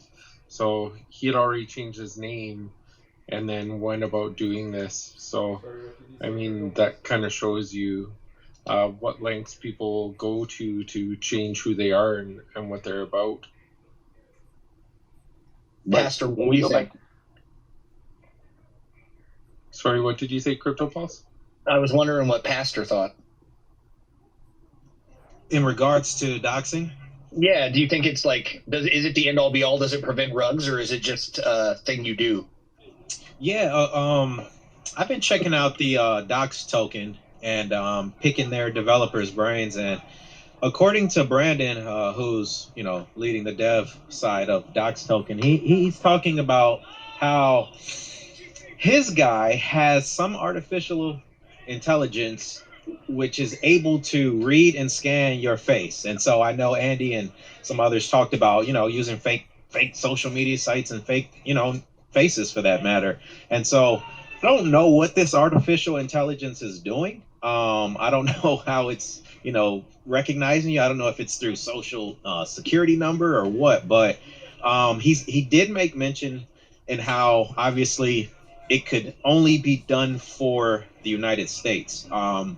As far as like making it as secure as possible. But outside of that, no, I don't have much opinions myself. I mean, I think it's a step in the right direction for sure. I think anything at this point, because some people, especially new investors, I mean, they want something, man. I mean, in the corporate world, I mean, you're seeing people on Zoom and you're speaking with these people on a day-to-day basis, and because the crypto community, is so inviting that way, I think it's a step in the right direction. And this is just the beginning. So, these people that are creating these scam accounts and rugging people for their money, it's so unethical. It makes the community look extremely bad, but I do think it's something in the right direction. Agreed. I like the idea of third-party verification. Andy kind of brought that up. Thank you. Thank you guys for answering that. Well, third-party verification makes sense as long as it was like stored in a secured server where nobody could get to it, but at the time that they need to release information on someone, then it gets released to the right people so that it gets spread properly. Because I think that's like, you look at these projects, and I'm not going to mention any names, but I think Vibin knows who I'm talking about, and CryptoPulse knows who I'm talking about. I'm sure Andy might even know who I'm talking about.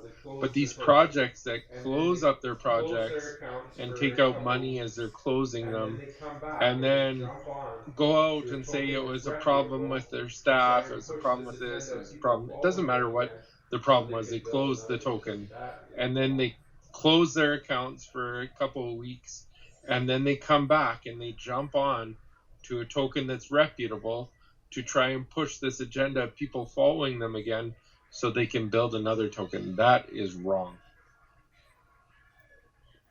Yeah, so I saw what you're saying right now so many times. And honestly, even if a third-party verification, I saw projects that got that from all kinds of audit companies, and they didn't do anything because they say basically you need to talk with a lawyer. We can give it only to a lawyer. And many people that got RUG 401, 2 BNBs, they're not going to hire a lawyer right now. So I think there is no escape. Like, we have to regulate that space. That's what I feel about it. To house their identities and house everything. I think if there was a regulatory board that people paid into, or not that you paid into, but reputable companies were willing to pay into to house their identities and house everything, and then people looked for those people that were signing up to this project in specifics for protecting themselves, then it'd be well worth paying the fee and putting your identity there, and maybe having a lawyer involved in the project so that all of this is on the up and up. You know what I mean? Well, that's what you're going to see. I think I talked about this before. It's like you're going to see as these bigger companies get involved, like let's say in the gaming industry, and you're starting to see like or NFT, you're starting to see these brands like Adidas and Nike and different other different various brands get involved in these NFTs. And when we talk about regulation, it's like, well, there needs to be some form of regulation though. But when these big players come in and these big markets come in, they're going to bring a certain form of business, and that business is something that's been more of a regulatory type of business practice, so they're going to bring their lawyers, they're going to bring the things that they know from the business world that they're familiar with when it comes to these, these big brands getting in. So I think as we start seeing bigger brands get involved and things of that nature, you're going to see more of a natural type of regulation, and then that'll give, I think that'll give time for, governments to kind of decide what they might want to do. Where it's still private. I have a feeling though, like the DeFi community will stick away from the government solution, but if they're smart enough, and I know Andy likes this word, re-decentralization, where it's still private, I think it would be better than putting it with a company. Go ahead, Crypto Spiders. Hey guys, how's it going? I've kind of been looking at the room from afar for just a little bit, just recently kind of picking in to hear what you guys are talking about and stuff. One thing that I wanted to point out, and it's something that I use, I don't know how successfully it's been for me, but knowing what other people have in their wallet.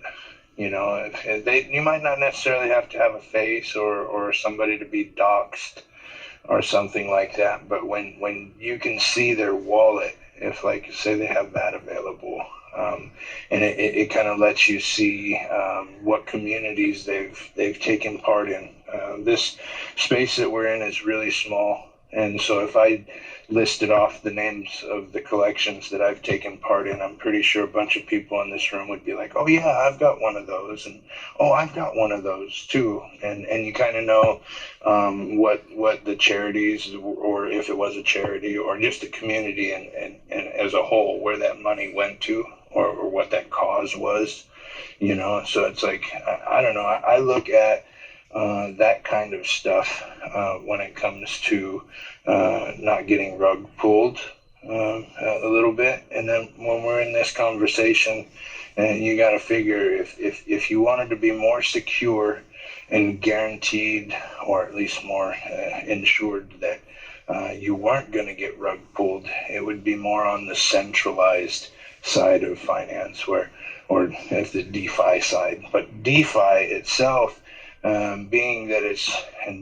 decentralized and you really kind of don't know what's going on, the only thing you can really follow is the money and what's in the wallets, so I don't know, just a little bit of something that I was thinking about. I'm Crypto Spiders. What's up, everybody? I think something that I noticed lately too is if somebody tracks down a hacker in the DeFi world from wallets and stuff, I think there needs to be accountability with exchanges in different places to hold those fees if they're caught hacking and something being investigated. I'm sure BigONE would do that, but I mean, there is other exchanges out there that are known maybe potentially not to do it when somebody calls them out as a hacker. But you have to have the proof, I mean, to freeze anything or do anything. But I think there needs to be a step in place to stop some of that as well. Because these funds do end up on exchanges. For sure. And I like what you said, Spider. It's got to be that certain level of experience as you get into crypto where you learn to track down things on people's wallets, right? Like when you learn to look at wallets, I mean, you can really take, and if it's, an entry-level hacker or somebody who's not as good as they think they are, you can see what kind of things or these kind of copy and paste devs, you can kind of see what they've been a part of and kind of like track it and say, man, you know what?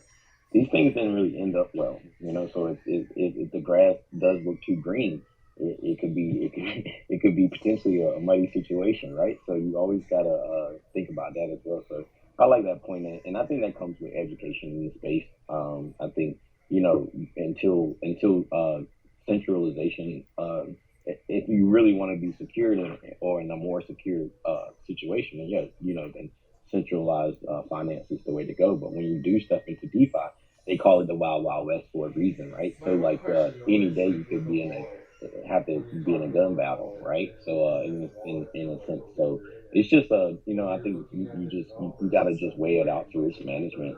But yeah, it's definitely an interesting topic.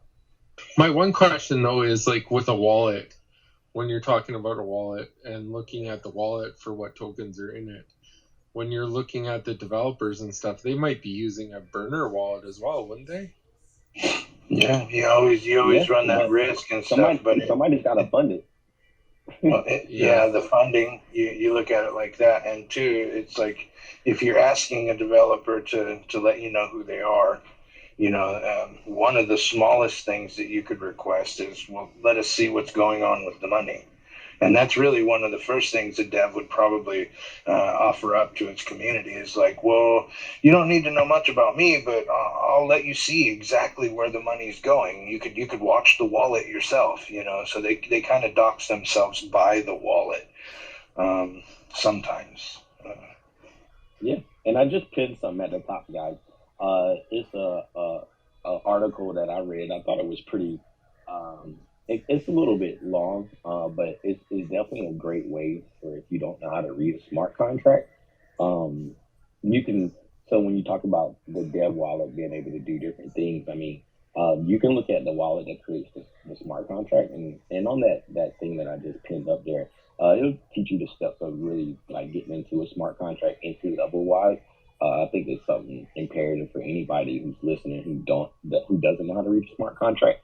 And it'll help you learn to track that wallet, to see what the wallet's being spent on, the marketing wallet, seeing where the money is actually going. You can track, if they're doing charitable things or if they're, taking like personal charity. So definitely something to look into if any of you guys have any time if you want to. For instance, like I was talking about one of it's kind of amazing, like once you've been in DeFi for a while, how you can educate yourself. It's the problem is the newer people that are coming into the space, they really get taken advantage of in the end. Like for instance, like I was talking about Wonderland, but I've known about it forever. And when that 80,000 API came out, or 80,000%, like I was like, there's no way I'm buying into this. This is another big going to the moon story or whatever, and they had all these crypto influencers in on it, and like people are saying be careful though, but in the same sense you had YouTube videos, you had everybody popping out of the woodwork on this, and then to see what happened with it within this past couple of days, I'm not surprised at all. Yeah, I mean, you just, like I said, it's something that you don't expect, but you have to expect it in a certain level, and where we are with cryptocurrency right now, especially on the DeFi side. So, unfortunate, but hopefully, like those people. I don't like when people say that new people will leave this space when something like this happens to them. I don't think so. I think that if anything, they maybe say, all right, you know what, I'm not going to overexpose myself into, decentralized tokens or things of that nature. I think that degens do that a lot more. I think when people, allocate more than, I would even 10%. I guess that's even a lot for me to think about into DeFi. I think that's high risk, right? Like when you're putting that much exposure onto your portfolio for something that you don't know, that you can't really foresee. That's a lot of risk. But I think, like you say, Scott, people do get taken advantage of, especially new people in the space. I know me coming from, more of a just buying Bitcoin type of background, and then getting into, the DeFi side and playing on the BSC side. I never, thought of the two of the same. I almost thought about it as one being more of like a lottery, just having fun, right? So, but now that I'm starting to, dig a little bit deeper into everything and learn how to read the smart contracts and to the best of my ability and learn how to track wallets, I think it's fun, right? Because you can really find some really good projects with low market caps that's trustworthy with a good community once you do that. But it is one of those things that you do have to do your homework to learn how to do. Well, if I could, let me add this real quick. And there are some side chains right now that are developing kind of like a blockchain, kind of like a filter going through, and really soon here, I think there's going to be, I think the guy was promoting it as like a rug plugin, a rug busting plugin, to where it would bring up just the core information on a contract that you might be interested in if you wanted to make sure it wasn't a rug, like how many other contracts that same person had created, how long. Are you familiar with the one I'm talking about? Yeah, Rise Up. We've had them in our space before. Ty is in here too, but they have their own program. As long as you own some of their tokens, you can actually look into the contract address and see how many actual contracts they might have made and a whole bunch of different things on it. Yeah, see, that technology is right around the corner and stuff, and I think that might be the one, but I'm not sure. It sounds familiar, but I know that here pretty soon, that information that you would need to be educated or to have that knowledge it's coming. Yeah, due diligence. Always do your own research. Definitely. Go ahead, Ty. Yeah, I was just going to say, yeah, I'm with Rise Up, and that's what we do. The big thing is you were talking about following the money a few minutes ago. And DeFi, much of what you can do is follow and see where that money goes. I'm glad you mentioned the contract creators, because that's one of our keys. If you go back and look at contracts created, the number isn't so important as much as it is what those contracts have done. If you go back in and you see that the high numbers of contracts, sometimes you can equate that to they just paid a service. And then you have to go in and see if the ownership has been transferred. There's other things you have to look at. But the contract creator, if you go in and you see they've created 20 contracts and 8 of them or 19, some of them may still be going, but you see a scam, you can pretty much guarantee that at some point you're going to get scammed out of that contract. It's just our experience. It's almost as sure thing as you can get pointing it out, because lefers normally don't change their spot. So, if you can figure out how to make the money the easy way, a lot of people just continue to do that. If they have it in their heart to do that to people, they're probably going to continue to do it. So that's one of the biggest things we point out. And yes, our rug screener has just moved to the app, and you have to own 2 million RIV2 tokens, which equates to about $5, or maybe even a little less than that right this moment. So it's not much, it's just a little bit. And that gives you unlimited use of the rug screener. So we have an app and then a browser version also, and you can get that from Rise Up Official. But I just want a Rise Up official.finance. But yeah, that's one of the things we want to do, is teach people how to follow those wallets. Because Vibin, I know we've had several conversations in the past and done some things together with DeFi collaboration, and it's a lot about, there's a lot of questions asked. I know you were talking about doxing and whatnot. We found a lot of what you talked about is the same thing. Doxing only means so much. People build companies every day in this world, and everybody on the planet knows who they are, but they still rip people off. So it doesn't mean it can't happen, but we could consider like learning how to read those wallets, learning how to read the contract to an extent, know what to look for. Because, contracts can be renounced, but it can be written into code that doesn't matter. They can still take control over that contract after it's been renounced. So you just have to be very careful, but it's all about the multiple keys. They're all just a piece of the puzzle. And the more you can learn, and a lot of times, it takes a little bit of time, but that's what we try to do, is help people and educate people. Because the more people are educated to these scams, the harder it's going to be for them to make money. That's the only way we're going to get rid of them. They're not scared of going to jail. They're scared of losing money.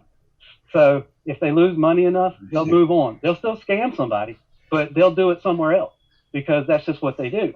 But, it's all about the money for them. If they were scared of going to jail or anything like that, they wouldn't do what they do. It's all about the money. So you got to get the money out of their pocket. They do enough of them and they lose money, they'll stop doing it. So that's all I had to say. I was listening mainly, but I just wanted to come in and say what, I heard you mentioned this, and I just wanted to come in and say, make sure everybody knew that it's available, and it was free on our Telegram up until very recently. But at some point, we have to look out for our holders too, and we're not asking a lot. Yeah. It's just a little bit. It's a very small amount. It's BSC, so you're not going to have to spend $100 in gas fees to get $5 of it either. So, but that's all I had to say. I just wanted to let y'all know that. Appreciate you coming up, Tom. Go ahead, Crypto Spiders. I know you're trying. Thanks, brother. Yeah, no, I wanted to chime in there, dude. That is exactly what I'm talking about. That right there inspired the shit out of me recently. I heard this kind of attitude, and I'm like, yes. I'm an independent artist. I don't have a big machine behind me, you know what I mean? And I feel the pressure coming from all of these bigger corporations, and I feel the room get cold when they pull all the money out and they pull all that excitement out. They're like, oh yeah, here's this cool project, here it is. It costs all this money, and everybody dumped their whole bag into it, and then these people took off to Jamaica or to the Caribbeans, off to the islands to have a nice paradise life, and here's everybody in our economy here, our little bubble, just disheartened and not excited about spending any money on an uncurated artist such as myself. I recently got into crypto.com, which is kind of part of this conversation, as far as not getting rug pulled. If you wanted to go super centralized on the decentralized side, crypto.com has curated a few collections for NFTs and stuff like that. But the uncurated side, they don't get nothing. No sales, no trust, no, you could be getting rug pulled. Many copies of Bored Apes and whatever. I feel like I'm just out in the jungle with all these crazy things. I was gonna say that lately I've been watching Twitter, and there's like space ones, and then you got the mutant ones, and then you got the teenage ones, and then you got the alien ones probably, or something else. Like there's the 3D version ones, or oh my goodness, like just too much. Yeah, if I could just shamelessly plug myself one time in the room, I'm an independent artist, all original. I'm trying to make it, so not rug pulling anybody. For sure. I'm gonna be here until this is all done and over with. I feel like it's my calling. I remember you were in here and you were talking about your daughter as well as your project as well. Oh yeah. My daughter has a really good project, and she's working with some developers. Golden X. I don't know if anybody knows, but they have a low gas contract. So yeah, there's things in the works. We've been doing this for about a year, and we're emotionally invested in it as graphic designers, and this new age of being able to not get ripped off for our art. So I'm trying to encourage my daughter at 16 the way that I was not encouraged when I was 16. I was kind of laughed at and mocked by my friends. It's like, why are you going to school to learn how to draw on a computer? It's like, and now if only I could just turn back time and have invested more time in that back then, things could be different. My knuckles wouldn't be busted. It's all good, brother. Just keep at it, and you're doing it the right way, especially, giving it to the one that's below you, your daughter. So that's always a good gift, man. That's how we continue to live and inspire. Hammy, what's up, bro? I haven't seen you or heard from you in a while, man. How was dinner? I know we started our late Twitter space, so we got to catch you post dining now.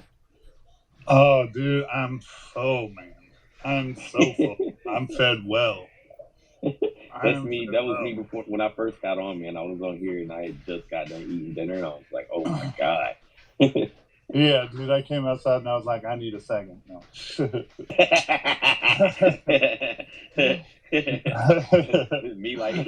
me relating like I don't know. Oh, so what's man. going on? What's going on with the market right now, man? How do you think everything's looking right now? What's the sentiment? I mean, I haven't looked at charts in the last 3 minutes, so it's anybody's call right now. You never know. It's only been 3 minutes, but it could be both. It's been 3 minutes. You don't know right now. I heard if you stay at red long enough, it turns green. Dude, I'm telling you, man. I'm telling you, you never know what direction this is going to be on. And actually, like, my sitter has got COVID, and I haven't been able to even do the yacht club this week. I've been just trying to post some tweets on what I've been doing. But yeah, it's been a long week.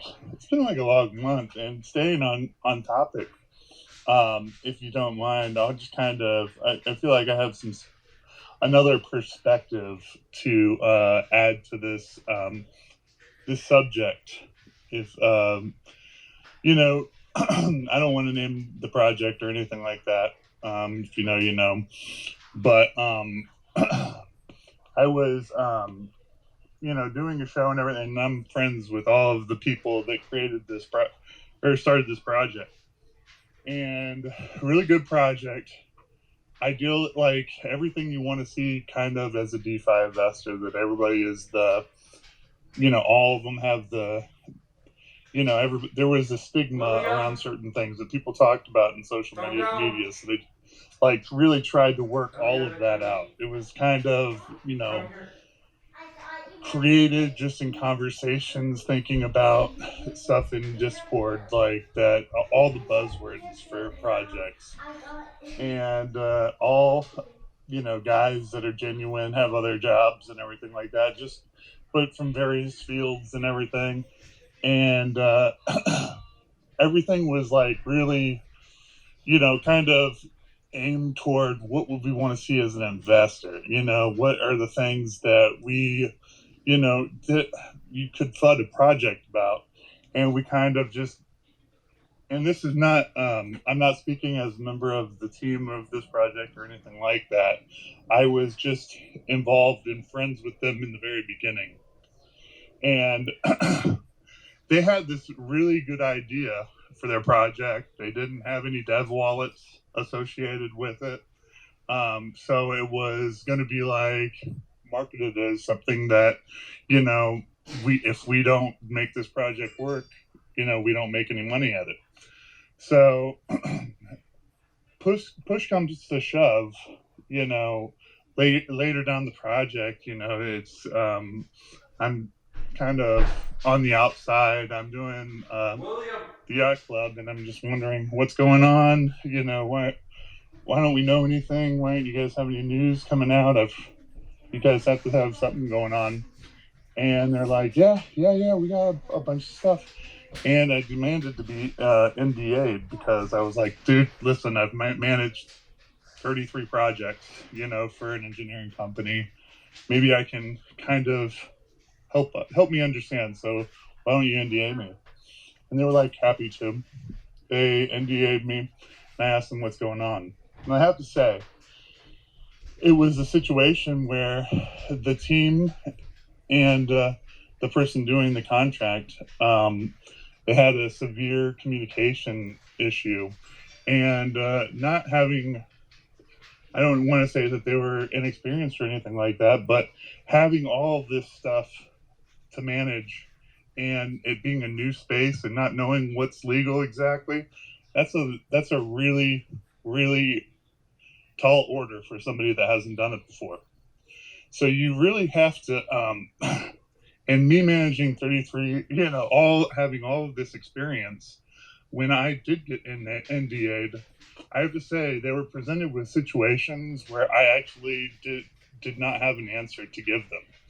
It was like, I haven't, in all of my years managing projects, come into the situation before where it's gotten to this level or something. So as an investor, maybe think about if their team, and because a lot of these projects are going to have developers that they have to speak to create their vision, tell them if it's possible. It's a lot of trust going into a developer, and being able to communicate with that developer is very essential to it puts unnecessary pressure on both sides of the equation.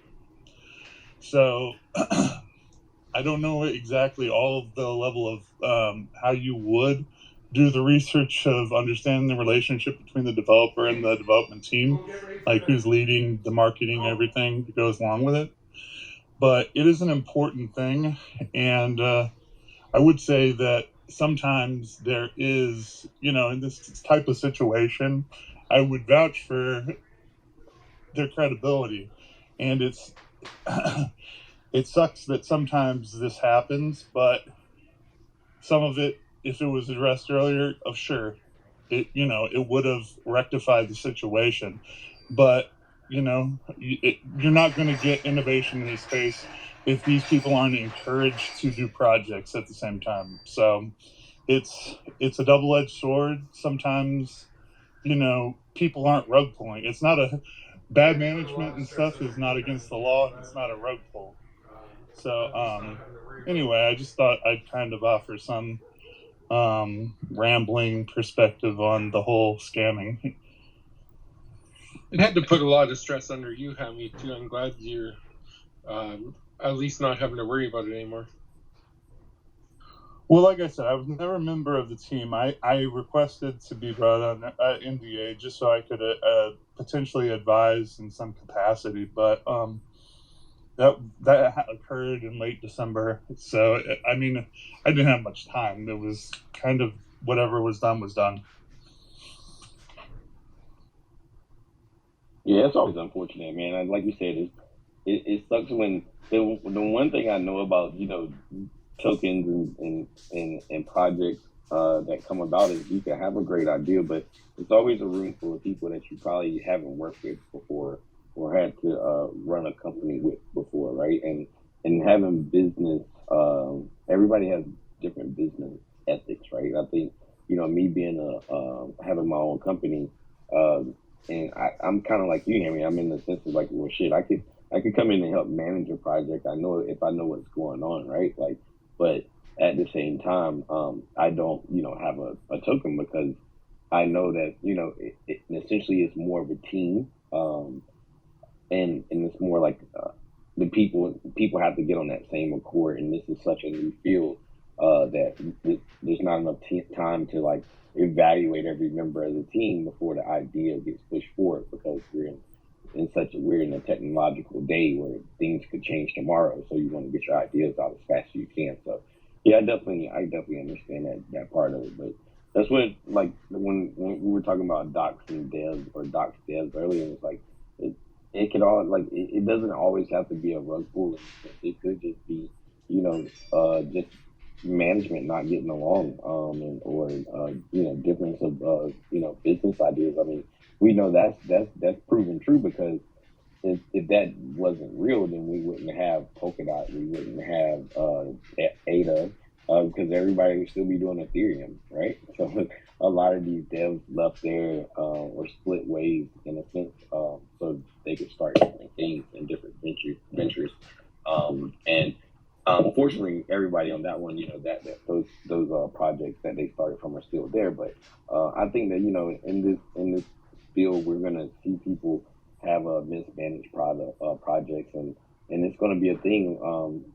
And hopefully everybody grows from it, essentially. And it does suck that like Ty was saying earlier, that these some of these devs, they're not motivated. They just like do the same shit over and over again, and they don't care for the best. They're already proven what kind of people they are, right? So they don't care about, at the end of the day, they just go on and just do what they do over and over and over again. And because they have an advantage, they can take advantage of some people, especially when they have the keys to the contracts and things like that nature. Right. No, you're exactly right. And I say, kind of one thing that led me to the point where I was like, listen, you guys it's crunch time. You guys need to start doing some stuff. And I was like, I demanded to be NDA'd so I could figure out what was going on and talk with them, try to help them out. And the reason I was like kind of in my conviction is because, it fell under a certain type of a coin category for me, which I know is volume dependent in order for it to be a beneficial investment. So, you can also help yourself out in ways if you actually read up on the project, and you can kind of categorize that project. So like a reward token is dependent on volume. If you don't have volume kicking into that coin and have people excited, then it's going to be a hard project to sustain, especially with high sell taxes and everything. It's, that's the facts of the matter. If you lose volume to a certain extent, there's almost like a below this low, threshold, wouldn't you say, Len? On like reward coins? Oh yeah, for sure. There's definitely a threshold there. Yeah, so you can kind of watch and see, or wait and see on some of these tokens out there is, I guess, the moral of the story. Yeah, I mean, you definitely got so much time. It's not always about being early. I mean, you definitely sometimes you gotta wait some of these things out, wait some of these protocols out, and really give them time. I think, I said something earlier about where I was talking about how degens, they expect for the quick turnaround, right? Well, it can be a quick up and down too when it comes to these things. But new shoe companies get started every day, right? But the ones that's been doing it the longest still convince the people in the market to put money into that stock, right? And why? It's because of how long they've been on that longevity. So yeah, I think definitely not rushing into anything. It's all we all got so much time. We're so super early. Super early. I definitely agree with that. Like, we are definitely to the front of the line, especially in this type of market, because you got to watch, especially if you're not on a pre-sale or a private sale. If you get on one of those lists, great. You have a longer plan to kind of figure out where you want to get out.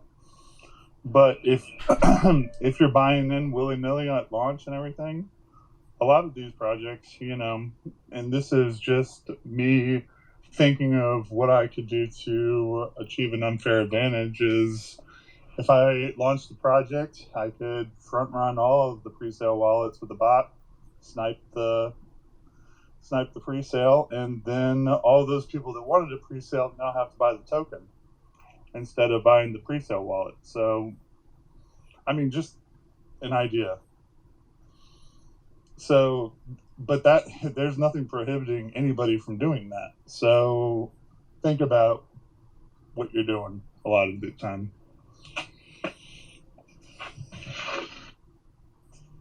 There's a lot of bots out there that can do stuff like that now too. That's the worst part about it. Yeah, I think snipe bots are easy, bro. I have absolutely. I'm telling you that there's ways. I mean, honestly, I've thought about it, and there's ways to do that. I'm not that type of a programmer or bot programmer or whatever. I've got too much to do. I've got a baby. I've got a 1-year-old.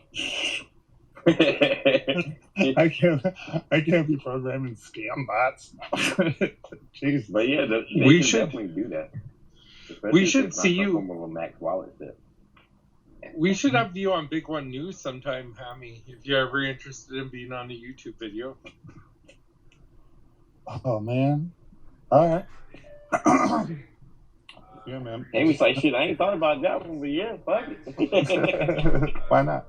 No, yeah, if we're talking about crypto. Yeah, we do. Me and Vibin do it Monday through Friday, every day. And there's all these. Vibin's usually talking about the market cap of everything, but I just think with your trade analysis and stuff, it'd be kind of a cool addition to it as well. Oh, absolutely, man. Even if it's yeah, whenever. We all dress up as queens, so you'll be our triplet. Yeah. No, I'm just kidding. He's like, gotta make it weird somehow, right? But no, just I think when Andy was in here earlier, he popped in and he said something really important about, you know, in these times right now in the bear market, it's not the time to try to find that new project to ape into, right? It's more about time to kind of study the market, or not study the market. I would say study projects, study different sectors that you like, and find projects within that, and then learn to compare those together, without having personal feelings towards one. Because one thing I'll say about a lot of people of a lot of different communities, they know how to debate their competitor, right? They don't know what makes their competitor great, right? Where that's a fault. Like, that is a fault within business. If you don't know and you don't respect what makes your competitor great, that's how you get surpassed, because you don't know what they're working on. And you can see that strategic planning on every level, whether it's militant, whether it's in business, any type of business, shoes or fashion or anything, right? So Formula One racing. So so just think about that when you have a project or a protocol that you like, kind of know what their competitor does, and know what makes that competitor great, instead of trying to find out what about your project is better than that competitor, because it's so easy to find that, like, some information like that online. And I don't think it's really healthy for our brains. That's how we become emotional, and that's how people end up forgetting to take profits. And then, you know, anytime there's some kind of downtrend or market flip, everybody's kind of sad or whatever. And it's like, well, you know, guys, we have to know why we're here, how long we're going to be here, and have a plan, right? And if your plan is just to be an investor, then find great projects that you can put money in, and then you don't look at a chart until 5 years later or whatever, or maybe halfway to your goal. But yeah, that's exactly. No, you're exactly correct. I mean, honestly, if you're a long-term investor right now, then you really don't even care. You should not be paying attention to the immediate social media surrounding crypto, because you're not even concerned about all this. All this is adding stress. You know, you're gonna be one of those you're gonna be one of those people who sold their Bitcoin at $1,000. That's what I'm telling you. Like, if you're a long-term investor, I would just say put the headphones on and just go about your way, and you'll come back in 6 months, and then all of a sudden you'll be either right around where you are, or you're going to be, wealthy. So, especially in the crypto game. That's why I always say there's really no rush, because true valuations on something that is an emerging market like this, they haven't even been found yet. They have essentially no market share that they're addressing at this point, in the actual global economy. Wouldn't you say, Vibin? I mean, if only 0.1% of America or the world is invested in them. Yeah, no, they don't have any true valuation yet. I mean, and in this market that we're in right now, it's already a market that's being let me see how I can put this nicely. What is the market right now? Not the crypto market. I'm just saying financial markets all around the world. It's just being propped up, right? It's volatile. Yeah, it's very volatile. And if you listen to Joe Biden, it's because of the automobile. He said a third of all the inflation that's taking place right now is because of the automobile. How much it costs to produce it. And I didn't even know we produced that many automobiles in America. Jesus. What was he watching? Was he watching the History Channel one night? He was like, "Oh, that's a good point." Bro, I don't know. Oh my goodness. I don't know who his person is. But I won't talk. I won't talk about it. I'm not going political. Yeah, I won't say anything political. But yeah, I think just like I said, guys. I mean, this is the greatest time to be educating yourself on the most things about crypto. That's why we encourage people to jump into these spaces with us. And if you know projects that are just getting started and want to come in and talk about their project, we encourage that as well, because it's always good to have a panel of people that can sit together and talk about different projects or different topics. And we don't have to have the same opinion, right? But it's just good to hear different things, because we've all been through different things, right? We've all had different experiences, and we had all of us had different reasons for how we got into crypto. But I definitely I appreciate everybody that always comes out and listens and tunes in, because it's big, right? It's like we can all teach one another something, and give something, like give something to one another, right? Like, and that's what I try to do, man.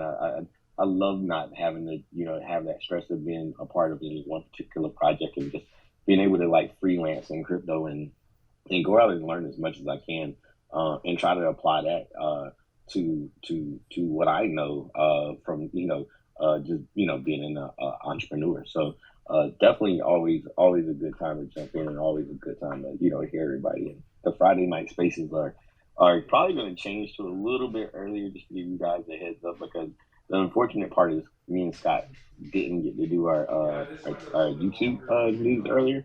So we're probably going to have to jump in and do that in the next like 15 minutes.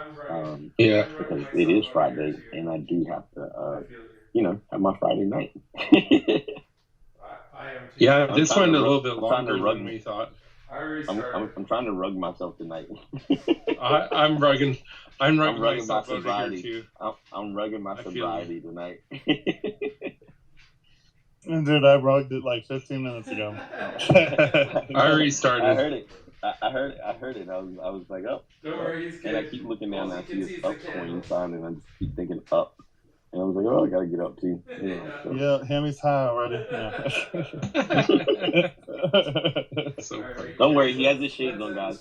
Don't worry, he's good. All he can see is the candles. Exactly, man. I'm watching the charts. We'll figure something out. Like, even if it's all right, you guys, let's end the space, because we got, like you said, give you a 15-minute break before we do the news, Vibin, and then we'll get you in here. We'll plan something. I'll get Vibin to message you, Hammy, and we'll figure something out. Like, even if it's once a week or whatever you have free time to do, I think it'd be just kind of neat. Yeah, man. You can jump in and do an interlude, Hammy. You know what I'm saying? Dude, whatever, man. Dude, love talking with y'all. I wish I could make it into every space y'all have now. No, we're gonna make the times a little bit more convenient, man. And we appreciate everybody who came in today. Red Dot, man, I appreciate you coming in talking about content, man, and look forward to see look forward to see what you guys are going to do. And guys, stop telling us about the price going up, because I don't want to check my wallet. I've been a long time holder, and I haven't checked that wallet in forever. So 480%. It is. I know. I heard that. And I was like, shit. They better know it's a bear market. Yeah. Don't worry about the bear market, bro. Just forget about it. No, I'm just gonna keep holding, man. It's one of those projects that when I bought it too, I knew I was gonna hold it for a long time. So, I'm content with where I'm at, and I don't check stuff like that. I try not to check any of the things that I bought in 2021 until at least 2023. And if they're still around, I should be smiling. So appreciate you guys coming in, man. Appreciate you guys talking. Appreciate everybody who came in to listen. And yeah, we'll be back on again on Monday. We actually take the weekends off. But if you're on Twitter and you follow us or follow myself or Hammy or Scott Tripp or BigONE, we'll probably be in some other spaces And then next week we have some big spaces planned. On Wednesday we're doing something with DeFi Kingdom, so that one's going to be a packed house. I encourage everyone who come out, especially if you're part of different projects, come out, show your support for not only us but just for crypto in general, and maybe hear about some other projects and have some potential questions you guys can ask as well. So without further ado, I'm going to say happy Friday. Scott, you got anything else? Happy Friday, and I'll talk to you in a few minutes or whatever. All right, guys. Check you later. Check you later. See you guys later. Have a great day. Have a great, amazing weekend. I'll see you soon. Peace. Peace.